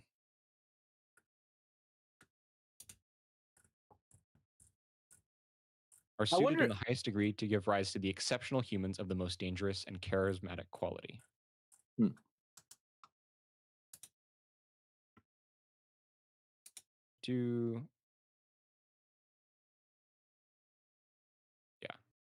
By the way, storm and stress is actually that is what they call the Romantic movement in Germany at the time. Apparently, it usually gets announced by modern ideas. One of the things he's referring to is the advent of nationalism, which was not that old.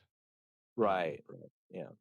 This idea of national character of the state as this like binding entity that everyone sort of serves and finds themselves in is very much a new idea still in Europe at the time, or modern idea, I should say, a post-Enlightenment idea. At some point, it'd be interesting to have a conversation about quantity. And by this, I mean, that in fact you actually need to engage in like equations. You need to engage in equating things in order to pass judgment about magnitude or quantity or greater or lesser than judgments in the usual sense. So, for example, in order for me to say whether something is greater or lesser in a quantitative aspect, that usually requires me to homogenize it as two comparable things that can be equaled out, so that I can say when they're the same at a certain level. And therefore, and following this, I can then say when something is actually greater or lesser from some kind of scale of measurement. So, for example, you wind up making judgments without actual distinctions. Well, that to be the case. So, for example, I have to be able to have a kind of 1 = 1 tautological relation in the first place. If I want to say that 2 is more than 1, or 3 is more than 1, or 4 is more than 1, or 5 is more than 3, etc. And so there's always a base kind of n equals n relation going on there that is, in a sense, presupposed by any kind of quantitative discourse. And so if we have a philosophy that is always predicated on removing fundamental forms of equation, then there's an interesting question about what it means to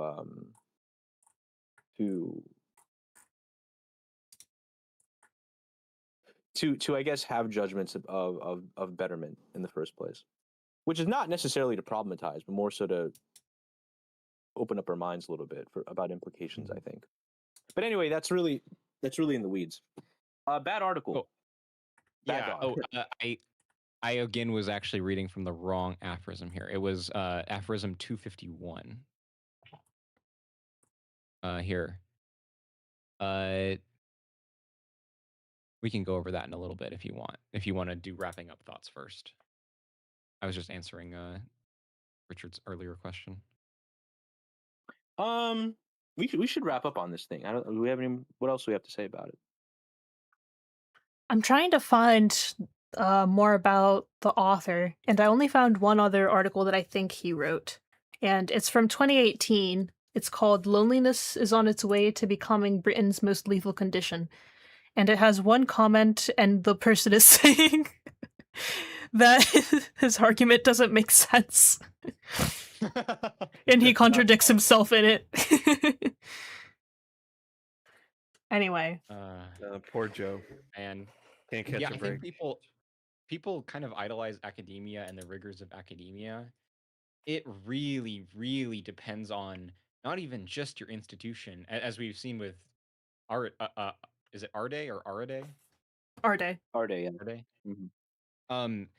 That it's not even just the institution, but literally the department, the people who are overseeing your PhD, the people who are reviewing your writing. Like, it's not, you can't even really say that an institution is like, even at a PhD level, is a promise of rigor. Well, I mean, as you yeah. as you often repeat, Rockhill's PhD supervisors were Badiou and Derrida. And Derrida. So, yeah.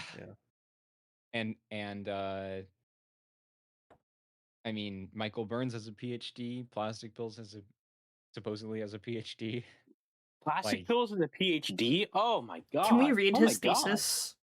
Supposedly, yes. That'd be really funny. It should be locatable. Wait, do we know who? You have to figure out what his name is. Double PhD. Wait, hold on. But there's an issue though, because like if we read his doctoral thesis on stream, is that like doxing? No, I don't think so. It looks like his name is public. Oh, okay. We could also just anonymize it if it's an issue. That's like corporate liability. It's like, well, technically we didn't give people the name. Allogistics says he has a PhD in Derrida, they think. What does that even mean? Really? What does it mean to have a PhD in Derrida? I guess his thesis is on Derrida.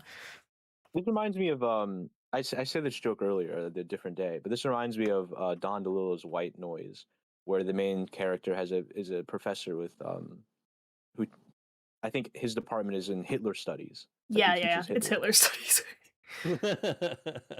And then he goes to conferences of other people who study Hitler, and he doesn't even speak German, so he feels like cucked by all the other professors. Imagine having that on your dating profile. I'm in yeah.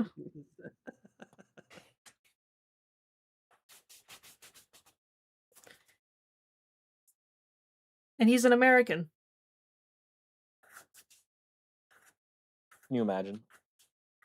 No. My All I know about Sure PhD Shot, is gonna Sure Shot would be definitely. What's yours? What's your mine's PhD gonna be? well, actually it's going to be neuroscience, but in the fictional world, it's going to be in useful studies about good people. Oh, true. So here's Sure from Shot. Plastic Pills channel description. Plastic Pills is a YouTube channel with a PhD in philosophy or related discipline. What? Related What does that discipline. mean? Oh no, absolutely not. What I is guess that's this the writing? program It name. makes. It says Plastic Pills is a YouTube channel with a PhD in philosophy or related discipline. It makes video essay or a documentary on continental philosophy. Wait, is this an AI summary? What is this?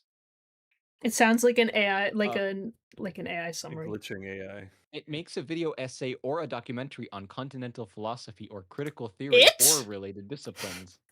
Yeah.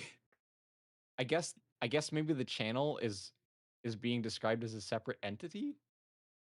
Plastic Pills is podcast. It's not is podcast with other PhDs discussing philosophy and related disciplines. Okay. Exclusive what- content available weekly to patrons. This is what Hidden live happens stream playlist here. when you read too What much the hell land at is one this? time. You start discombobulating. You start typing like a defunct machine. I can literally link it if you want to show it on stream because it's genuinely baffling. Sure, why not? It's grammatically completely nonsense. I don't know how Plus, this happened. I don't mind this side quest Tactically challenged. of looking for his Fantastic. PhD. Yeah. Psychedelia All this says to avoid Bataille. my I PhD know will you're be doing. on personality disorders. That's the goal, at least.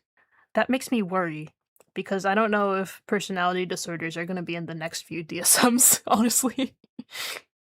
Yeah, you're gonna get cooked. Can you imagine they just rip your shit out like that? Oh my god. Entire Yeah. basis of your career is gone. No, then you can become a grifter. Then you can join Bernie Simon and talk about Yeah, like you can be. Yeah. YouTubers. It's going to be like when they take No, you shouldn't hope that they aren't. You should be neutral towards this, or you should approve of it. And you should study something that isn't going to get obsoleted. Or Philosophy through isn't pop culture. That's Oh, your God. avenue. What were you gonna say about me, Imran? Oh, I was gonna say that you would definitely be a professor in Sam Hyde studies. Like Jesus Christ! Of course, it's some curse shit.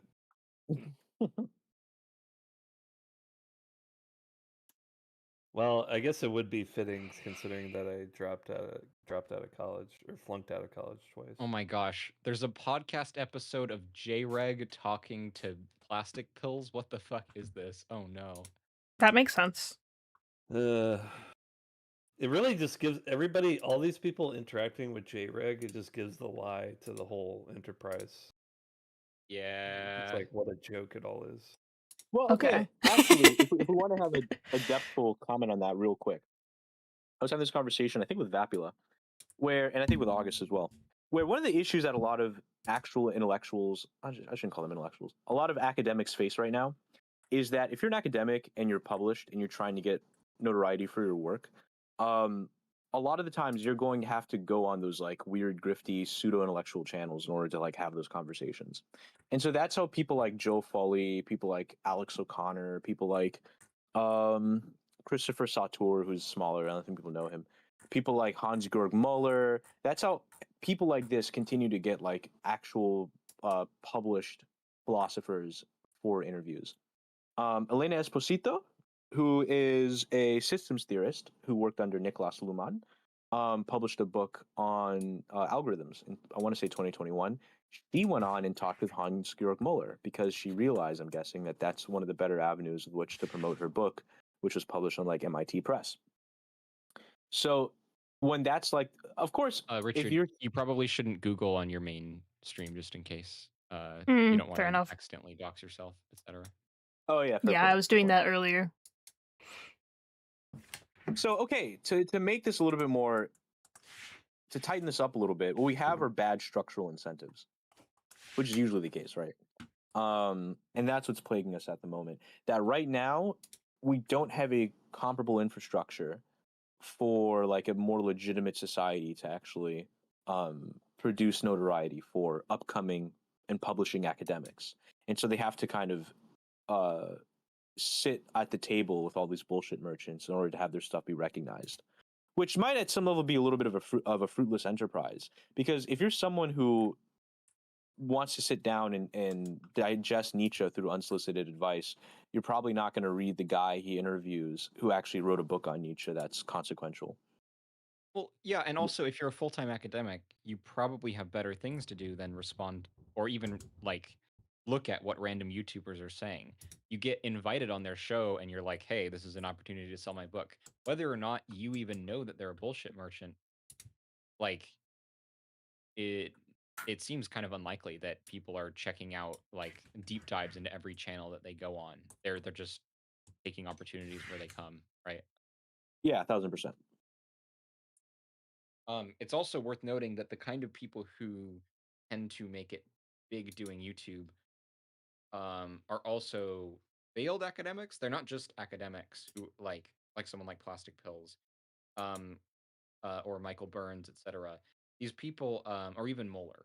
These people are well, Moeller has some awards and stuff, but anyway, people who are doing interesting, creative things in academia and making a name for themselves are generally not going to spend part of their time that would normally go into research and discussion with their peers and teaching students to spend it like writing, editing, producing videos is a decent amount of work, especially if it's not something you're really used to. Uh, Yeah. it's it's a place that attracts people who are able to sell whatever they're cooking to people who are not informed, as opposed to an academic audience. It's very conducive to that dynamic. Yo, I wanna try something. Now that we have like 40 people listening, for those of you who are in the GSL, and maybe I'll expand this out to a different system. If you would be interested in weekly sessions, reading introductory lectures to Sigmund Freud, if you'd be interested in hearing that on the GSL, because right now in the server we have a Freud reading club for people who have always kind of known about psychoanalysis and understand that psychoanalysis is important for certain philosophical developments, but they, just for reasons of life, never really had the opportunity to kind of delve into it, get to understand it, that whole thing.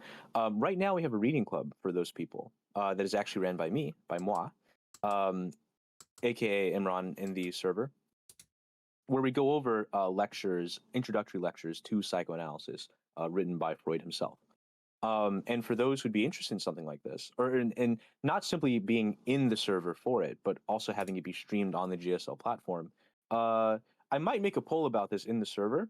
But if you're also interested in this and you want to say that right now, you can also maybe just type in like one or something in chat and let me know, because we get a bigger audience here, and this might be an opportunity for more people to get familiar with like basic psychoanalytic terms.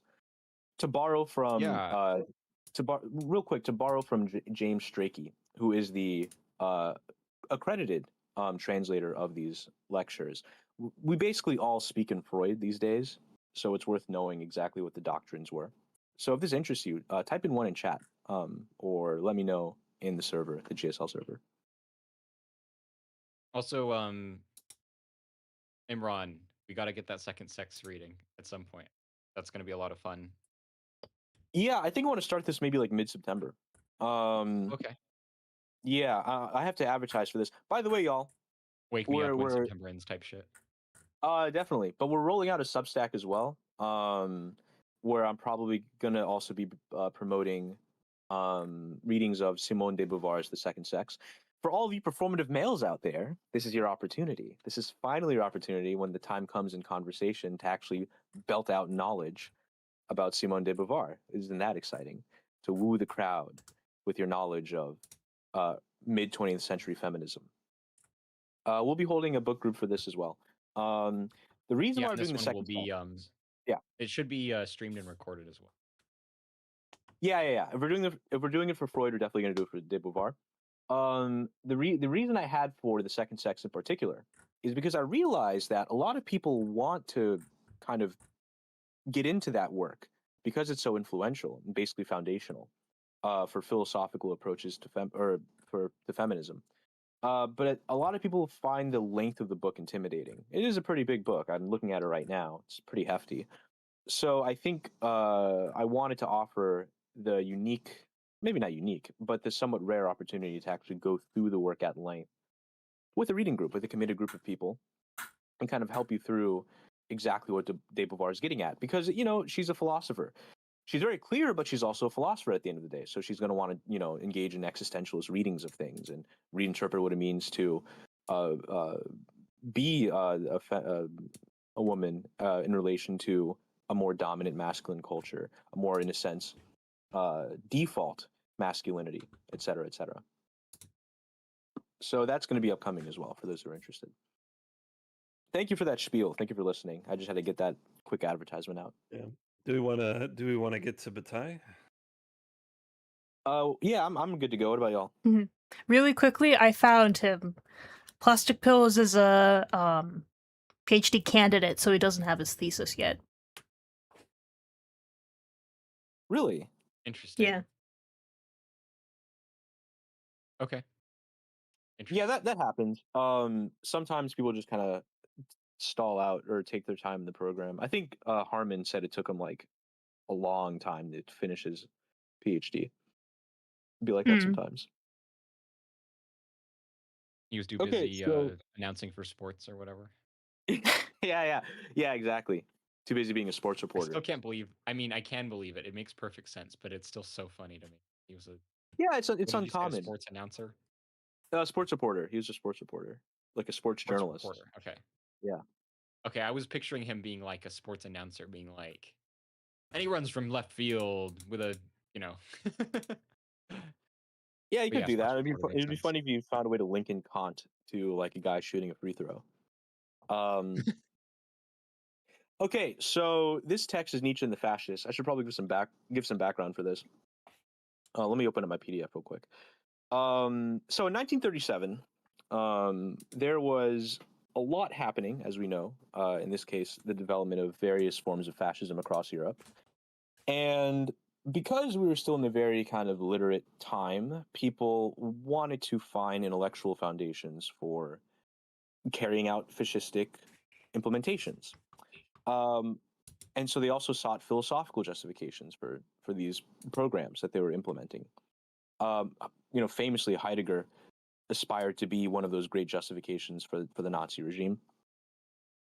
Although, in fact, apparently, actual kind of, let's say, Nazi bureaucrats didn't really give a shit about Heidegger. But one of the big uptakes was Friedrich Nietzsche. So, again, this was I guess operationalized, let's say, also by certain elements in the left, who saw this and kind of decided, aha, see, this is the proof that Nietzsche has a lot of proto-fascistic ideals, and his rationalism only goes to serve right-wing politics. Against this, we have certain thinkers who wanted to engage in what we'll call something like a reparation of Nietzsche, meaning a kind of saving of his image from the fascistic appropriation of it. Bataille was one of the more, let's say, outstanding cases of this. And this essay is, in my opinion, a very kind of masterclass in how you save a philosopher from stupid applications of their work. And so I'm going to get into this. I'm going to pull up the PDF. I think I'll handle most of the reading on this. And there's a lot to say. There's a lot to go over. We're going to try to keep this somewhat narrow. Bataille, luckily enough, is more polemical here than he is simply philosophical. And so there won't be too much of an issue of getting bogged down in terminology or anything like this. But there are going to be some things to touch on.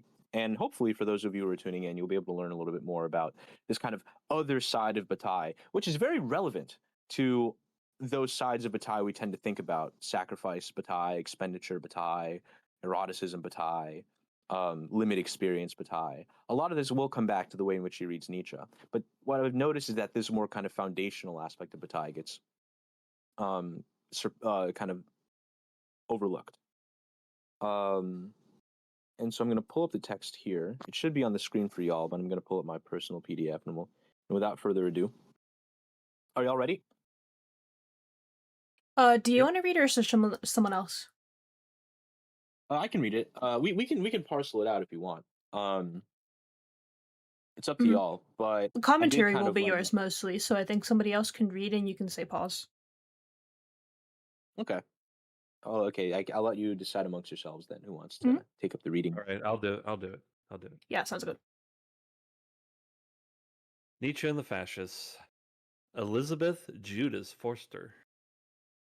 The Jew Judas betrayed Jesus for a small sum of money.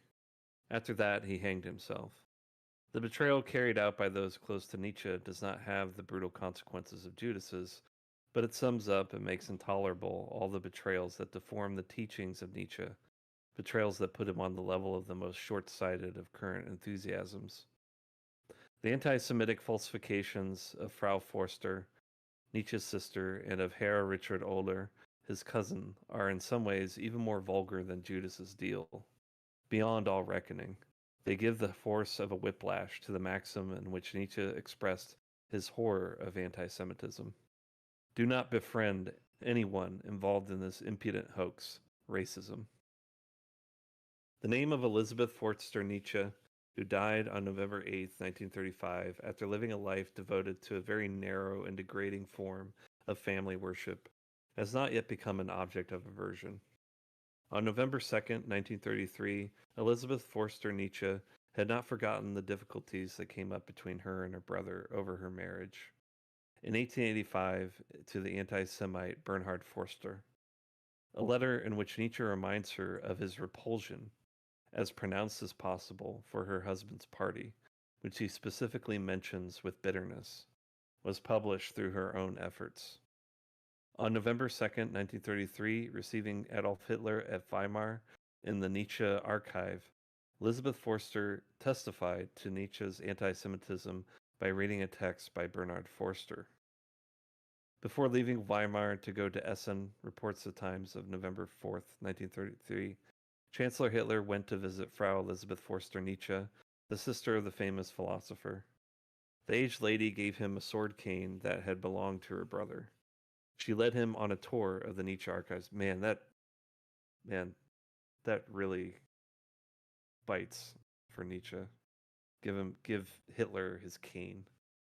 Herr Hitler listened to a reading of a statement addressed to Bismarck, written in 1879 by Dr. Forster, an anti-Semitic agitator, which protests against the, quote, Jewish spirit's invasion of Germany. Holding Nietzsche's cane, Herr Hitler walked through the cheering crowd and got back into his car in order to go for Erfurt, and from there to Essen. Nietzsche, writing in 1887 a scorning letter to the anti-Semite Theodor Fritsch, ends in these words.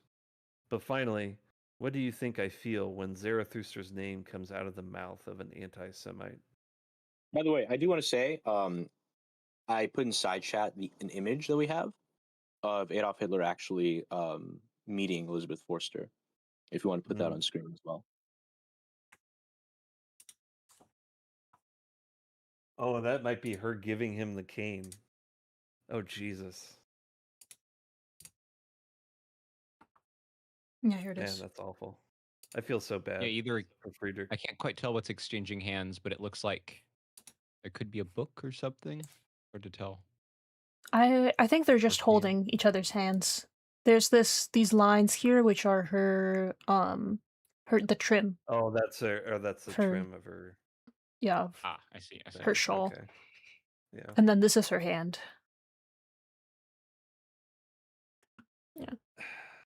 But man, your sister gives your cane to Hitler. Jesus Christ. That's awful. Yeah. I do have to go for just a minute. Somebody else wants to pick up reading. I'll do it. The second Judas of the Nietzsche archive. Adolf Hitler in Weimar had himself photographed before a bust of Nietzsche. Herr Richard Oehler, Nietzsche's cousin and a collaborator of Elizabeth Forster at the archives, had the photograph reproduced as the frontispiece of his book, Nietzsche and the Future of Germany.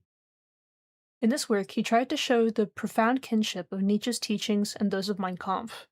He recognizes, it is true, the existence of passages in Nietzsche that are not hostile to the Jews, but he concludes, "Most important for us is this warning: admit no more Jews, and especially close the doors to the East. That Germany has amply enough Jews, that the German stomach, the German blood has trouble, and will still have trouble for a long time, digesting even this quantum of Jew, as the Italians, French, and English have done, having a stronger digestive system. That is the clear testimony and language of a general instinct to which one must listen, in according with which one must act. Admit no more Jews." And especially close the doors to the East, and also to Austria. This commands the instinct of a people whose type is still weak and indefinite, so it could easily be blurred or extinguished by a stronger race. It is not only a case here of an impudent hoax, but of a crudely, unconsciously fabricated falsehood. This text appears, in fact, in Beyond Good and Evil, section 251, but the opinion it That's expresses... the one I read from earlier. Oh yeah, it's not that of Nietzsche, but that of the anti-Semites, taken up by Nietzsche in order to mock it. Yes, I have not precisely. met a German yet who was well disposed towards the Jews, and however unconditionally all the cautious and politically minded repudiated real anti-Semitism, even this caution and policy are not directed against the species of the feeling itself, but only against its dangerous immoderation, especially against the inspired and shameful expression of this immoderate feeling. About this, one should not deceive oneself, that Germany has amply enough Jews, etc. And this comes after this comes the passage attributed by the fascist forger to Nietzsche. A little further on, a practical conclusion is, moreover, given to these considerations. It might be useful and fair to expel the anti-Semite screamers from the country. This time, Nietzsche speaks in his own name. The aphorism, as a whole, favors the assimilation of the Jews by the Germans. Do not kill, reduce to slavery. Does my life make it likely that I could allow anyone at all to clip my wings? The tone Nietzsche used during his lifetime to answer obnoxious anti-Semites excludes the possibility of treating the question lightly and considering the Weimar Judas's treason to be venial, or venile. He appears there with clipped wings. Nietzsche's relatives have attempted nothing less base than the reduction to degrading slavery of the one who intended to disprove servile morality. Is it possible that there is no gnashing of the teeth in the world, and doesn't this absence become so obvious that, in the ever-growing confusion, it makes one silent and violent? How, when one is in a rage, could this not be blindingly clear? When all of humanity is rushing towards slavery, there exists something that must not be enslaved, that cannot be enslaved. Nietzsche's doctrine cannot be enslaved. It can only be followed. To place it behind or in the service of anything else is a betrayal deserving the kind of contempt that wolves have for dogs. Does Nietzsche's life... Yeah. I'm not sure if I agree with this wording here. I'll have to actually find the aphorism, I guess. But Nietzsche talks about sort of this idea of his disciples and the people in the future that will recognize him, and whether or not they will be followers. I think he directly even speaks against this idea that they need to be like his followers. They do need to recognize the contributions he's made, but to say that he has like a doctrine that needs to be followed. I mean, I guess I'm curious what he's going to do with that, but I would not necessarily this is agree with tricky that. because He's Bataille saying it himself, can. Yeah, Bataille, he's not necessarily a Nietzsche doctrinaire. In other places he said that he very knowingly departs from Nietzsche on certain things, and that this is precisely why he feels himself to be one of the only people who can actually think with Nietzsche. And in fact, so I think now might be the time for me to make this intervention. This question of enslavement is like really important for Bataille. And for him, it comes back to this question of servility. For Bataille, putting into use is precisely what's at stake with the entire, in a sense, Nietzschean discourse, or the rejection of being put into use. In other words, being utilized as a kind of use value for a principle that would subordinate oneself and exist, in a sense, beyond oneself. And for Bataille, for him, he considers this a withering away of the possibility of sovereignty and the possibility of the. He doesn't really use this term, but one might say, for example, the for itself, perhaps, or the in itself, etc. Not in some kind of metaphysical way. Jody had a comment. Oh, sorry. Go ahead. All right, 1 second. I'm getting a phone call. Jesus. Sorry. Pick up. You can pick up on. Oh yeah. I'm Jody, friend from the QC, who leads one of the Nietzsche groups there, said, early in Thus Spoke Zarathustra, Zarathustra says, he talks about how he doesn't want dead followers who go wherever he goes. Yeah, precisely. Actually, there's a really great aphorism from the Gay Science that talks about. It's actually interesting, Jody. You might find this interesting. It was originally intended to be part of Zarathustra, or the original writing of it was written in the style of Zarathustra, with Zarathustra proclaiming parts of it, and it was those parts were edited out in the final manuscript as part of Gay Science.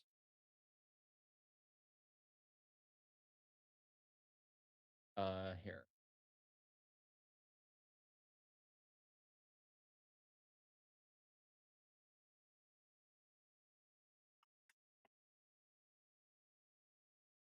As you're pulling that up, I'm going to read the last sentence in this section. Sorry, go ahead. Whether it be anti-Semitism, fascism, or socialism, there is only one use. Nietzsche addressed free spirits, incapable of letting themselves be used.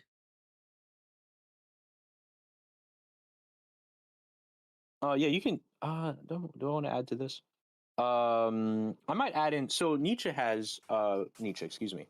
Bataille has a very interesting section that you can find in the Accursed Share Volume 3, called Nietzsche and Communism. This was part of Volume 3 was supposed to be his book on sovereignty, which he was never able to complete, unfortunately. But we have a lot of fragments, and it's opened up this idea of sovereignty.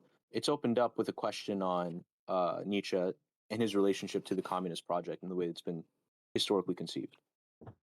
And I kind of want to give a quick reading of this, because I think for a lot of people to understand it, and I might also read a little bit from On Nietzsche by Bataille, but for a lot of people to understand what's at stake with this idea of putting to use, I think, and a lot of this is going to come back to fascism as being a ultimate political philosophy of putting things to use and subordinating things, and as Bataille would say, homogenizing things. In the same way, for example, that labor homogenizes elements by creating a proletariat that labors in abstract.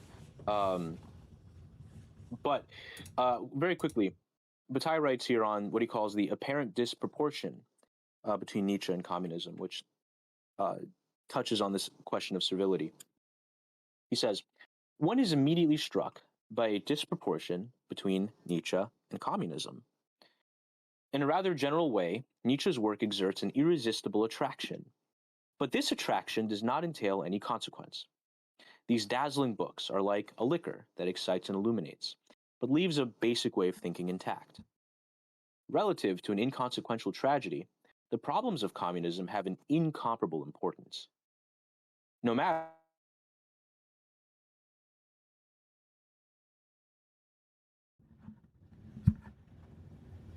general question. Sorry, Communism Imran, you claims- cut out for a bit. I did? Wait, can you hear me? Now I can. Yes. The forces are working against me. Here, I'll just pick up from this section. Communism claims, on behalf of each human being, the right to live, which he is deprived of in part by the juridical system in force. In this case, he means the bourgeois juridical system. All around me, the interest of the multitude is at issue, even if I suppose that it is less painfully so than was that of the proletariat of Marx's time, or than is that of the disadvantaged nations like India and China. I recognize the importance of the forces that communism sets in motion. What is more, communism, represented by powers that occupy a considerable place in the world, challenges the right to live of those who benefit from the advantages of bourgeois society, who benefit, for example, in order to write. Thus, communism is the basic problem that is posed to each one of us, whether we welcome it or reject it. Communism asks us a life and death question. For their purpose, the militants have at their disposal not only a coherent body of doctrine based on the lucid thought of Marx, but an active organization to which discipline has given its exemplary effectiveness. And here's where we kind of get to the point about subordination. He's setting this up. Communism asks us a fundamental question. We must answer it.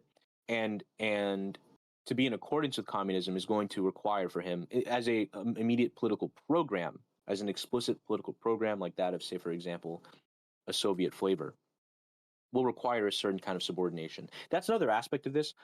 Bataille is really talking about precisely delineated political programs that were actually existing in his time, like that of the Soviet structure, like that of the fascistic structures of European politics, etc.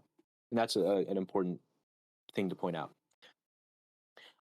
Unquestioning doctrinary submission, devotion unto death, and the relinquishment of individual will are expected of each adherent, without the promise of a reward commensurate with his sacrifices. The reward may even be, for some, that destruction by the others which is the aftermath of great revolutions. The truth is that, the cause being given, nothing counts more, for the adherents first of all, but finally for whoever takes part in communist society. The personal commitment of the adherent stems from an obligation that falls on all men. But it was not the commitment that created this obligation. And he goes into this a little bit more. I'm going to skip a little bit and say where he kind of points out where Nietzsche deeply departs from this. And then this will be probably the end of this digression. We can get back to this text. He says, okay, here we go. Concerning Nietzsche's thought, I am free to believe or say that it is actually no less important or more important than communism. But then I should at least clearly acknowledge that, not having been understood, this thought is for the moment as if it did not exist. The thoughtlessness of those who showed an interest in it is the most common attitude. I leave aside those who devoted professional studies to it, frankly dismissing it. Nietzsche's life is viewed as a tale, a tragic one to be sure. The native longing for a living mythology easily gives a meaning to this tale, but this mythology is scarcely less removed from the contemporary world than are the myths of the ancient world. The worst thing is the importance that, for the purposes of their own ambition, some individuals try to give to a thought whose essence is in not being reducible to service, in being sovereign. It was easy for them not to take account of Nietzsche's previous refusal. They could be all the more cavalier as Nietzsche died without descendants. His mobile, concrete thought tied to historical conditions completely vanished with him. He found commentators, but they treated him like a dead man stretched out on a dissecting table. Yeah, and anyway, that's enough textual reading on that subject for now. But Bataille has a Nietzschean issue in that this is one of those things where it's kind of segmented. Like there's a meme where it's like, well, what does Nietzsche talk about the will? And you throw 5 books at a guy, basically. There's a similar issue here with Bataille where across like his book on Nietzsche, his book on like his accursed share texts, his even a little bit of his work on eroticism, and his essays here are all going to congeal on this basic point of servility, of being subordinated, of being in a sense of being homogenized, which like a tool is what's required in order to be effective for a means to an end, versus what you would consider heterogeneity, heterogeneous existence, that which is set apart. Imran, Yeah. when was this text actually? Do you know when this text was situated in terms of the development of Bataille's relationship to the Soviet Union? If we're talking about the one I just read from right now, I want to say this was like the 40s. I want to say like 40s, like I think the late Oh 40s. no, I meant the one about the one that we're primarily reading. Right. The This one is visions of it. 19. This one was published in 1937. Okay. Yeah. So this would have been like way before the, kind of like final fall of the Nazis. They were still, I think, pretty strong at this point, more or less. I'm not good at the history of that, Yeah, I but do yeah. think that it puts an interesting spin on things as well, because I believe at the time, talking about things like communism being the question that appears for all of us, I think it's interesting. I'm not like a huge Bataille reader, no, but I'm aware of Bataille's like um he has a break with the Soviet Union much later in his writing career, right? Um, right? Oh yeah, it would be actually with something like that. It's a little bit tricky.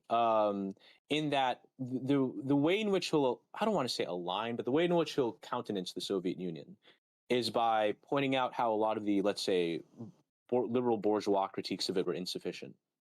Um, but make no mistake, he very much does see the Soviet situation as more or less still being a question of, for example, rationalized production, of the ignorance of non-productive expenditure, of subordination, as we pointed out, of utile Interesting. I thought that that operations. was not that he was significantly less critical of it, even until much later, even in terms of some of the terminations.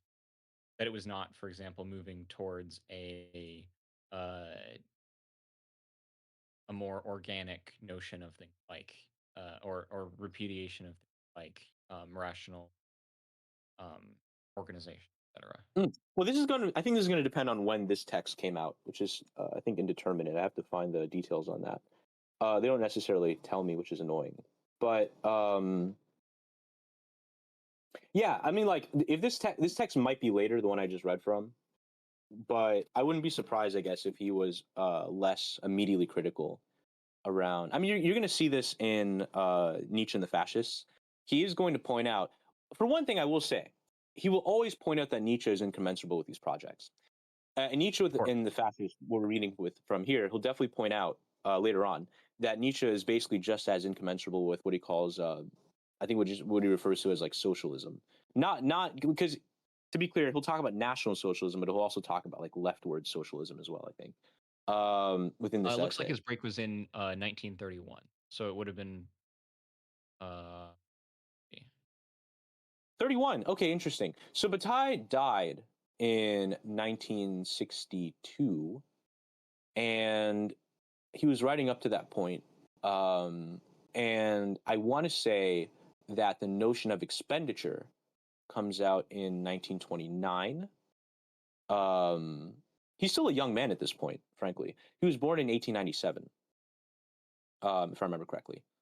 And so, what was the date you had on that? 31? 31, yeah. Yeah, so he would have been 34 years old, which I think is still pretty young. That's only that's less than a decade older than me, actually. Um, so yeah, I hope that answers your question. I think so. Yeah. Do I have anything else to say on this? Um, Maybe on a different stream. I know Sunday's already gone over this essay before, but it might be worth it going over the psychological structure of fascism in a future stream. Because for Bataille, the fascistic process is about almost a kind of almost cartoonish level of subordination and, in a sense, enslavement and withering of conditions of sovereignty. Um, and this is going to inform his entire, in a sense, militation and militation against utilitarianism, against utile operations, against a certain kind of instrumental thought that was pervasive within basically like all sorts of political projects. Um, this is why I didn't want to say that Bataille has no politics, because the problem here is that we have to be careful with a complete identification between what we call the political and what we consider immediate electoral or party politics or politics of, let's say, industrial scale organization. Mhm. Because while Bataille is very much against using Nietzsche to engage in the latter, what it means to have something like a personal politic, I think, is still dangling in the air. When he writes on Nietzsche, one of the very important prefatory remarks that he makes is that Nietzsche was able to talk about what Bataille will call this a kind of fulguration, a kind of burning, a kind of striving, driving sort of a thing. I don't think he used the term striving, but a kind of driving sort of a thing that cannot have as its end any that cannot be understood by the imposition of a subsequent end state. That cannot be explained by simply having a posterior goal that is trying to achieve. He says that Nietzsche is the first philosopher to be able to talk about this burning without necessarily having it be a means for some kind of delineated end in the future. Yeah, I think that there, I mean, obviously, like post-Deleuzian thinkers who incorporate this into more explicit ideas of political praxis and I know what's his name wrote a great introduction to psychoanalysis, but he has a book on that incorporates the idea of permanent revolution into an idea Mhm. of like a non-teleological um, conception of like communism.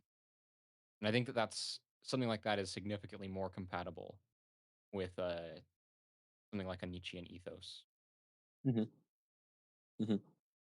I agree. I think what's at stake with Bataille is the eschewing of teleology, of ends, of purposes, of things that can that we in a sense hallucinate into being the reasons or rationalities for, in a sense, our productivity, so to speak, our expenditures. Right, especially that we place meaning as some separate domain, right? That's particularly the critique.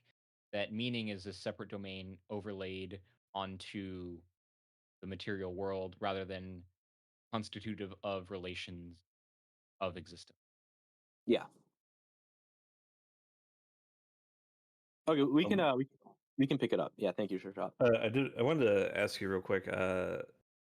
What where is the um, Nietzsche on communism in volume Volume 3. 3? You have the Do zone you have books. You have the zone the books, book right? edition? Yeah, I do. I do. Oh, So that would Eugene be. Holland was the person I was thinking of. Great Oh, writer. okay, awesome, awesome, awesome, awesome. Oh, by the way, beyond the Nietzsche and communism, that entire ending section of the Christian Volume 3 is basically Bataille just giving elaborations on Nietzsche. He has sections on Nietzsche and transgression, Nietzsche and Jesus. It's very interesting. Nietzsche and communism is going to be page 365, sure shot, in the Zone Books edition. Okay. Okay, All we right, can thanks pick up. for that. Who's reading?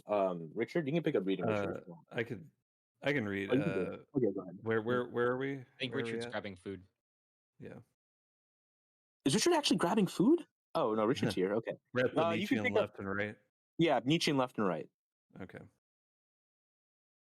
The very movement of Nietzsche's thought implies a destruction of the different possible foundations of current political positions.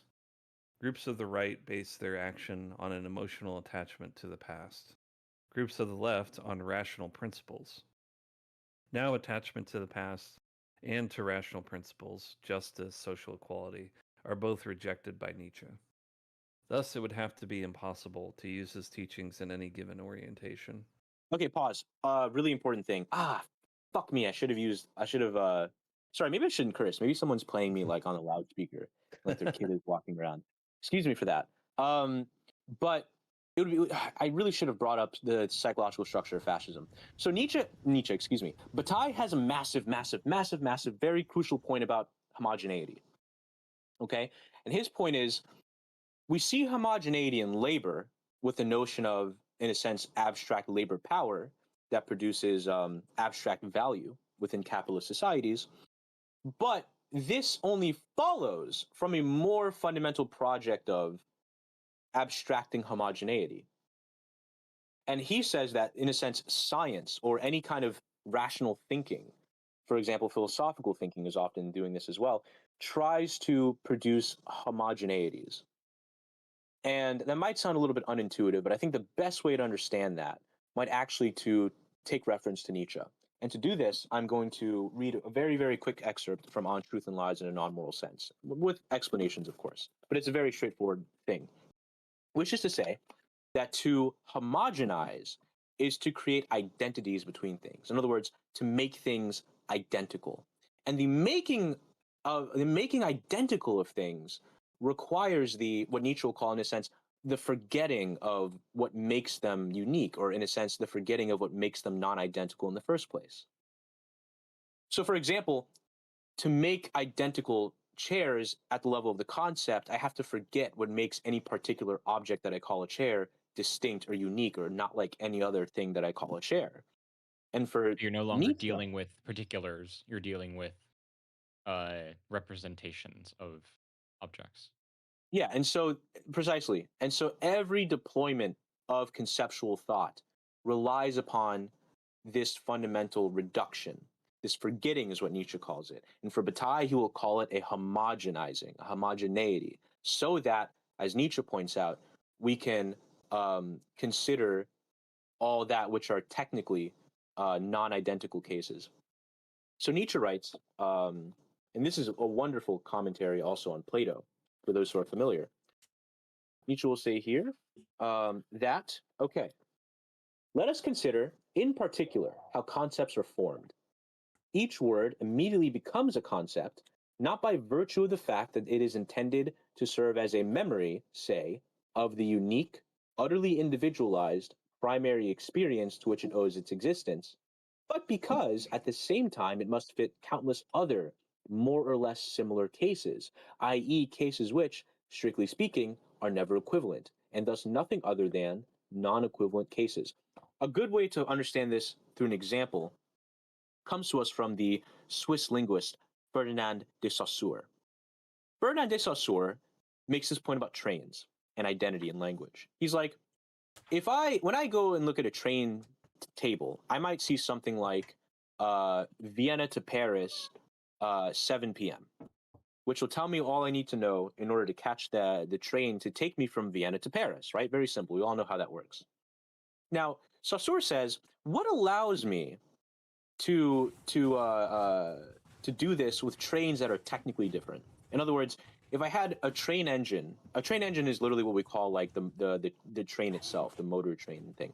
If we have a different engine and different cars and even a different staff, what allows me to operate it as in the way that it did yesterday? And for him, it's the linguistic identity that makes these two things identical at the level of index. Everything could physically change about this, in a sense, physical aspect of this train. But for me, it is still the Vienna to Paris train, 7 p.m., except maybe now it's Tuesday instead of Monday.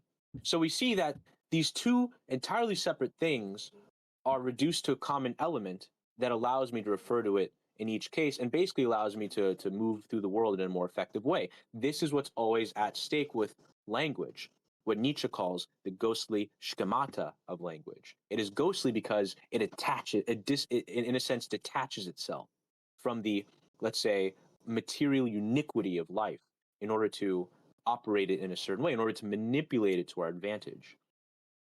But to do this, it must consistently engage in these operations of reduction and these forgetting of of what Nietzsche will call the utterly individualized. I'm always forgetting what is utterly individual in order to apprehend things at a conceptual level. And this also happens, to get back to our earlier point, with liberal morality. Liberal morality is predicated on the same fundamental maneuver. And this is always what Nietzsche is kind of reminding us of, that we're doing this, that we're always doing this when we engage in conceptual behavior. Does that make sense?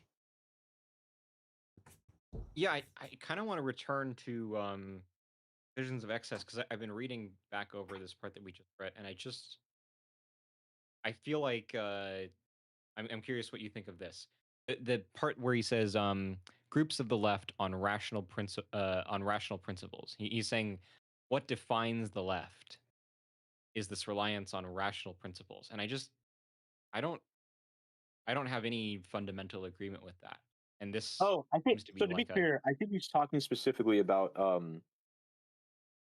Marxism, about like the communist left, like a right. very rationalized But I like think party. that I would not really consider that the left. in any proper sense. If we're talking about like this is itself, he's talking about something that has formed a repressive structure, not like a continual. I don't know. Well, I I'm mean, he's suspicious of talking. his I mean, framing. he's speaking of his contemporary situation. Yes, I I mean, agree. he's not. I mean, he's not taking Deleuze into account when Of he's course, writing this. Yeah, there's no we Guattari to talk about we like can take Deleuze into account. Is all I'm terminology. saying. Oh, we can. Yeah. If you, I mean, I definitely don't mind the point that what it means to be left under, let's say, for example, a Deleuze-Guattarian. That's a horrible way of putting that. Under like a DG paradigm is going to be much different than strict party politics that try to have defined end states in this whole thing. He's basically referring to Marxism here. Is what he's saying. Like, Oh, yeah, Orthodox precisely. Marxism. Orthodox Yeah. Marxism, yeah. But I think it's a very, I guess it's a much more liberal notion of Marxism than I would expect from Bataille. Possibly. I think that part of that is a reflection of the fact that like a lot of the Orthodox Marxists of this time, who are like PCF people, for example, were kind of just Right. liberals, not gonna lie. But I see True, I see yeah, your I was side. about to I see say, your side. yeah, Yeah. because it actually kind of relates to the last conversation we were having about sort of like liberal values and rationalist principles of justice and the discontinuity between properly radical Marxism and because when I think of like a rationalist left, this is like the French Revolution, liberté, égalité, fraternité. Like this is the August, you're kind of cutting out a lot. Like oh, my the bad. ends of your I'm sentences are leaning getting back a little clipped. bit. Yeah, Okay, yeah. I'll speak more clearly into my mic. Yeah, that's yeah. much It better. just this I can't help but think that this is just falling back on like sort of a liberal French Revolution notion of the left, which, may have been common to the time, but is not necessarily something that we in our reading of Nietzsche now need to take for granted. Yeah, I think the question that I would always ask with something like a left project would be something like, are you, I mean, to go back to the Bataille thing, are you subordinating yourself to a dominant rationality that is appropriating your capacities for an end, for which your burning, your fulguration, your drives cannot simply be uh, subordinated to? A lot of Bataille's thinking is that non-productive expenditure is basically, descriptively speaking, a fundamental aspect of what it means to exist. I mean, meaning that he literally justified this in a biochemical manner. If we refer back to the Accursed Share Volume 1, his point here is that we're always surpassing the rational operations that we use our energies for. There's always, in a sense, a surplus that he says must be wasted non-productively at a level of intensity beyond that of what we would call gainful, advantageous, acquisitive operations where we acquire things, where we build up resources. There's always an excess that has to be displaced in a wasteful manner, whether that's destructively or otherwise, in a dissipatory way, for example. It's almost a kind of Sure. thermodynamic account, frankly. Yeah. What he calls. No, I mean, he explicitly invokes thermodynamics. Yeah, exactly, and he'll refer to this as the superabundance of energy on the surface of the Earth. Right. And it's interesting because he'll then say that the ultimate end of utility is a kind of non or disutility, a kind of what he calls the infinite fulfillment of the universe, the infinite and useless fulfillment of the universe, which I think is a very meta way to put it. So that the end of all of our productive activities is to, in a sense, continue on this movement of energy that must surpass us in our limited ends. And this is what causes the wasting to a certain extent. In the same way as we refer to this in like an engine or something like that. If that makes sense. And so Bataille is like, insofar as the political programs of my day don't recognize this, they can't recognize this fundamental surpassing of my powers beyond the ends that I am immediately subordinating them to. and that my sovereignty must lie in my ability to engage in that non-productive expenditure beyond any particular end that can be imposed upon my I guess productivity.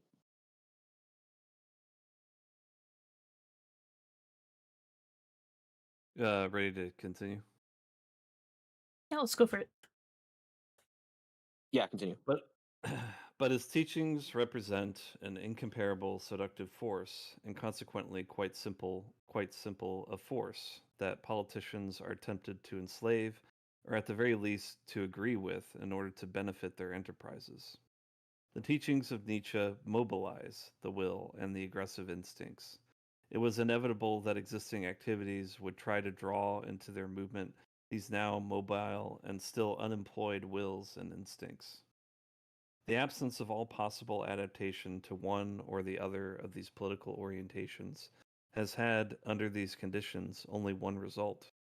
Since Nietzschean exaltation can be solicited only because of a misunderstanding of its nature, it has been solicited in both directions at once. To a certain extent, a Nietzschean left and right have appeared, just as in the past, a Hegelian left and right appeared.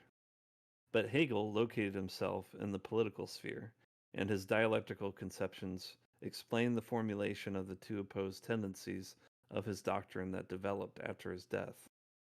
It is a question in one case of logical and well thought out developments, in the other of irrationality or frivolity or of betrayal. On the whole, the demands put forward by Nietzsche, far from being understood, have been treated like everything else in the world in which a servile attitude and use value alone appear admissible. On a global scale, the transvaluation of values, even if it has been the subject of real attempts at understanding, has remained so generally unintelligible that the treasonous and platitudinous interpretations of which it has been the object very, very nearly pass unnoticed. Kind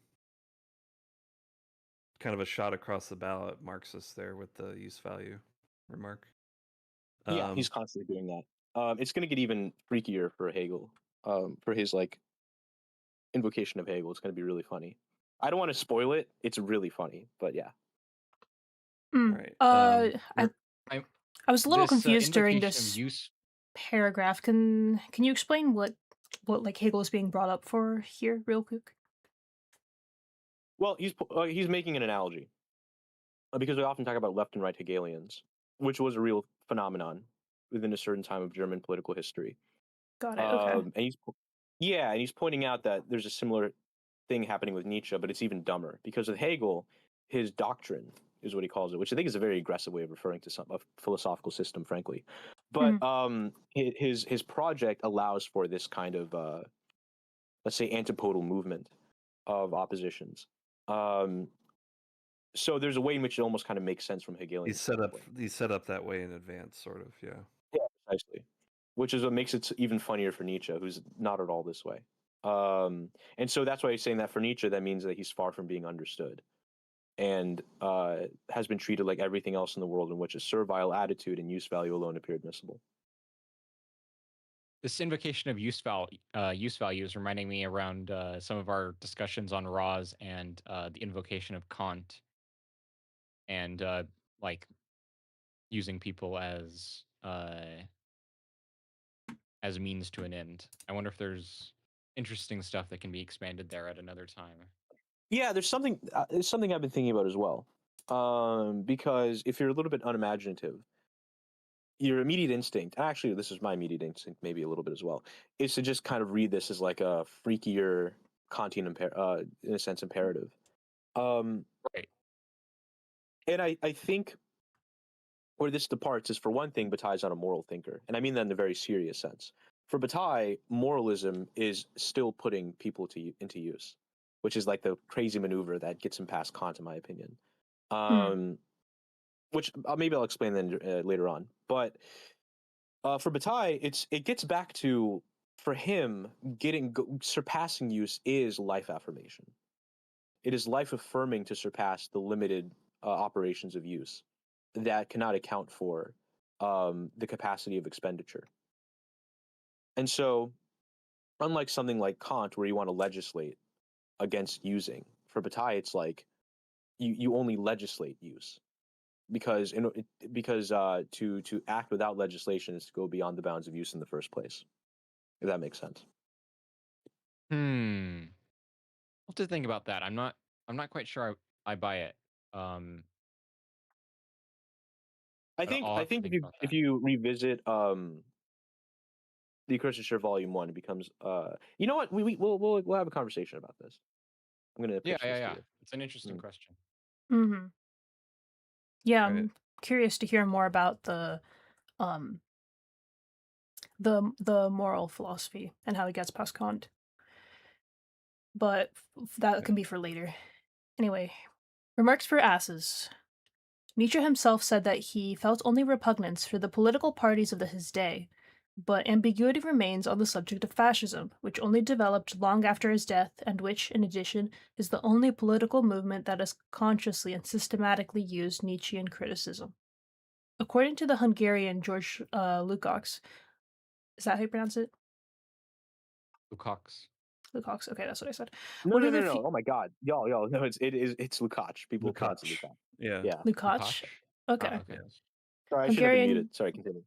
Georg Lukács, one of the few, it seems, among current Marxist theorists to have a profound awareness of the essence of Marxism, but ever since he has had to take refuge in Moscow, he has been morally broken.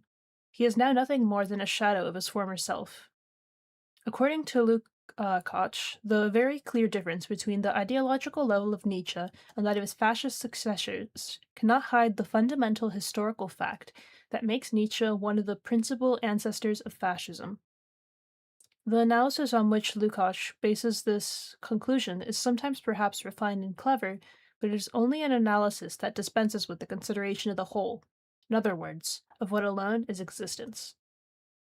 Fascism and Nietzscheanism are mutually exclusive, and are even violently mutually exclusive. As soon as either of them is considered in its totality, on one side life is tied down and stabilized in an endless servitude. On the other, there is not only a circulation of free air, but the wind of a tempest.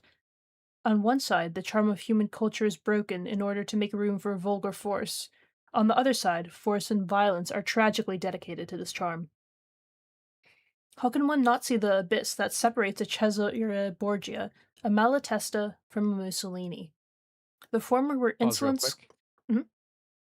I think it's really kind of funny for Lukács to make this point when the Nazis explicitly utilized populist rhetoric that had its roots in Marxism and anarchism, eh, like Yeah. historically. Like it seems entirely hypocritical to even claim that as a Marxist. That's really kind of hilarious. Lukács, Bataille is really not. I think I want to speak to this a little bit on top of what you're saying, because Bataille was not exaggerating when he talked about this kind of like fallen state of Lukács. He was very, very intellectually compromised by the time he was like laid up in Moscow. Lukács is responsible actually for a lot of this immediate like irrationalistic reading of Nietzsche and Bataille and this whole thing, and they're like abetting the idea of their abetting fascism. Even Walter Benjamin falls into this kind of critique of Bataille to a certain extent, which is unfortunate. Hmm. But Lukács wrote a book, and in fact, this book I think recently is published by Verso, called the Destruction of Reason, published in 1952. And this is his big indictment of, for example, Nietzsche and romantic thinkers, Heidegger as well, etc. I think Kierkegaard maybe gets criticized even. It's kind of crazy. And he's doing it in the service of a very kind of narrowed understanding of Marxism, the type that's being attacked right here. And so yeah, that's like something to remember. A lot of these later kind of discourses of like the loss of reason and the growth of a liberalism and the scary, like even the article we're reading before this, a lot of this is like basically like Lukács's brainchild being put into motion over time. Hmm. The original like misreading of Nietzsche being misread through fascists. I feel like Yeah. either Lukács or maybe a little bit before him, Thomas Mann, the German writer, Ah. which was strange because I don't think Thomas Mann was that into philosophy really. But he ended up writing a big book about about the dangers of a certain kind of irrationalism as well. And Thomas Mann, he throws in Nietzsche, he throws in I think Kleist. For him, it's because they were oriented towards death. He had this idea that they had this big death orientation. He also throws in the music of Franz Schubert. It becomes a whole thing. I don't see Throws in how Goethe. Nietzsche's oriented towards death. Yeah, that's a strange aspect. I think maybe part of that came from Nietzsche's tragic proclamations. So, for example, the idea that I mean, there is earlier in that other article, there is something to be said about Nietzsche's disdain for Christianity because of the way it tries to escape the reality of death through the proposition of of a kind of eternal afterlife.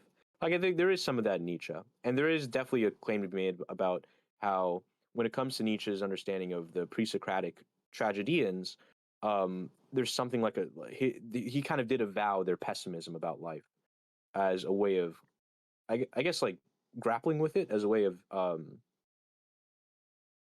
I don't know as a kind of agonistic relation with it in a kind of virtuous way, let's say. Um, so there is a way in which Nietzsche is not necessarily like super anti-death in like in a stupid way.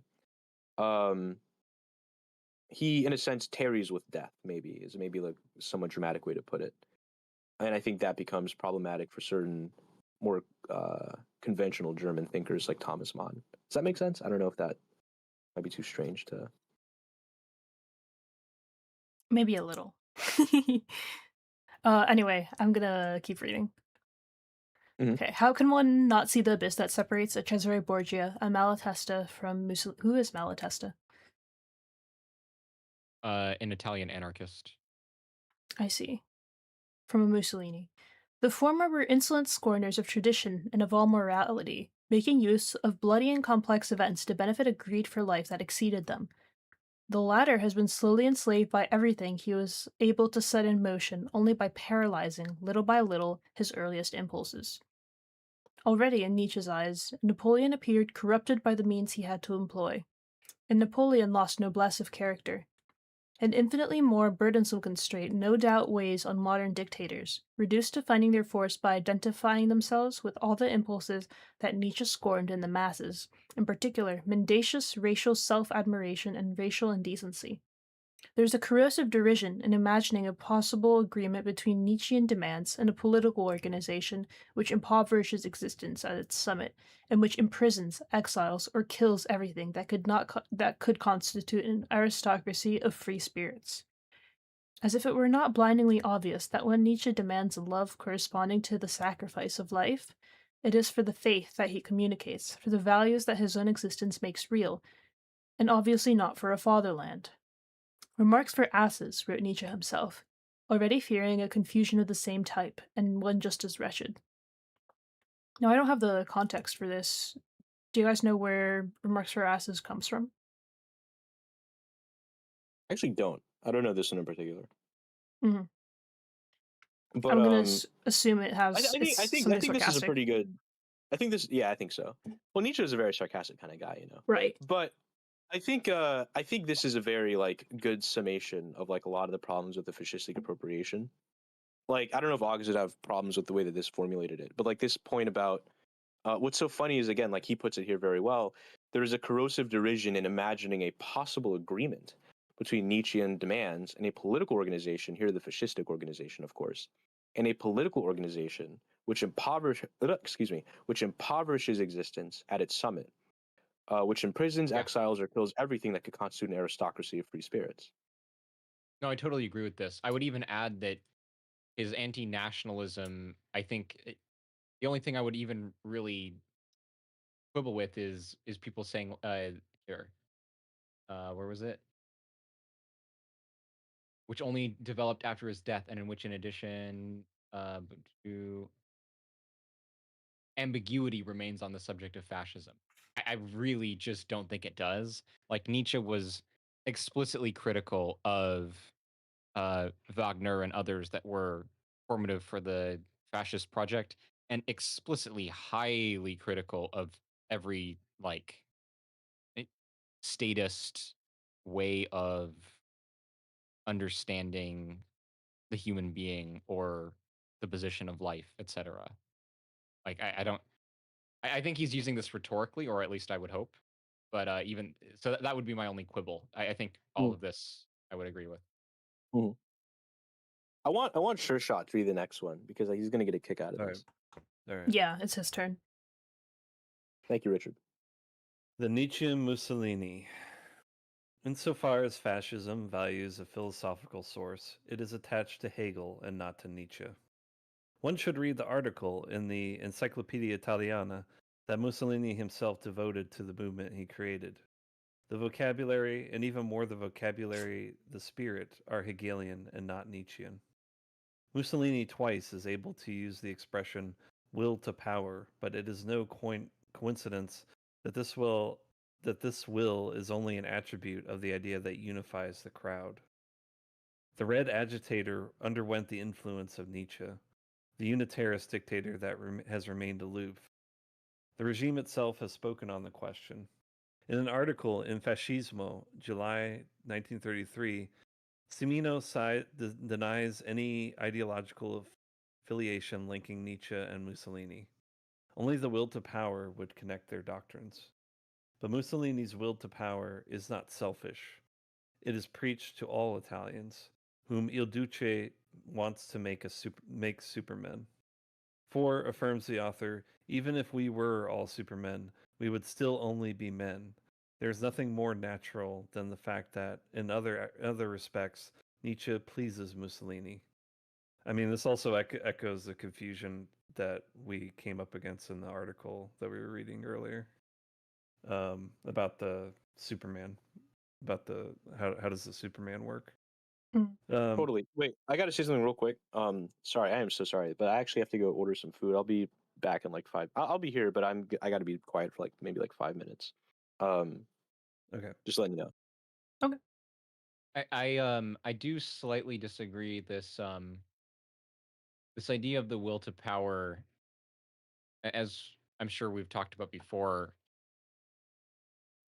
is already something that's being heavily interpreted through like this individualist versus statist dichotomy Mm-hmm. that I don't think really works for Nietzsche.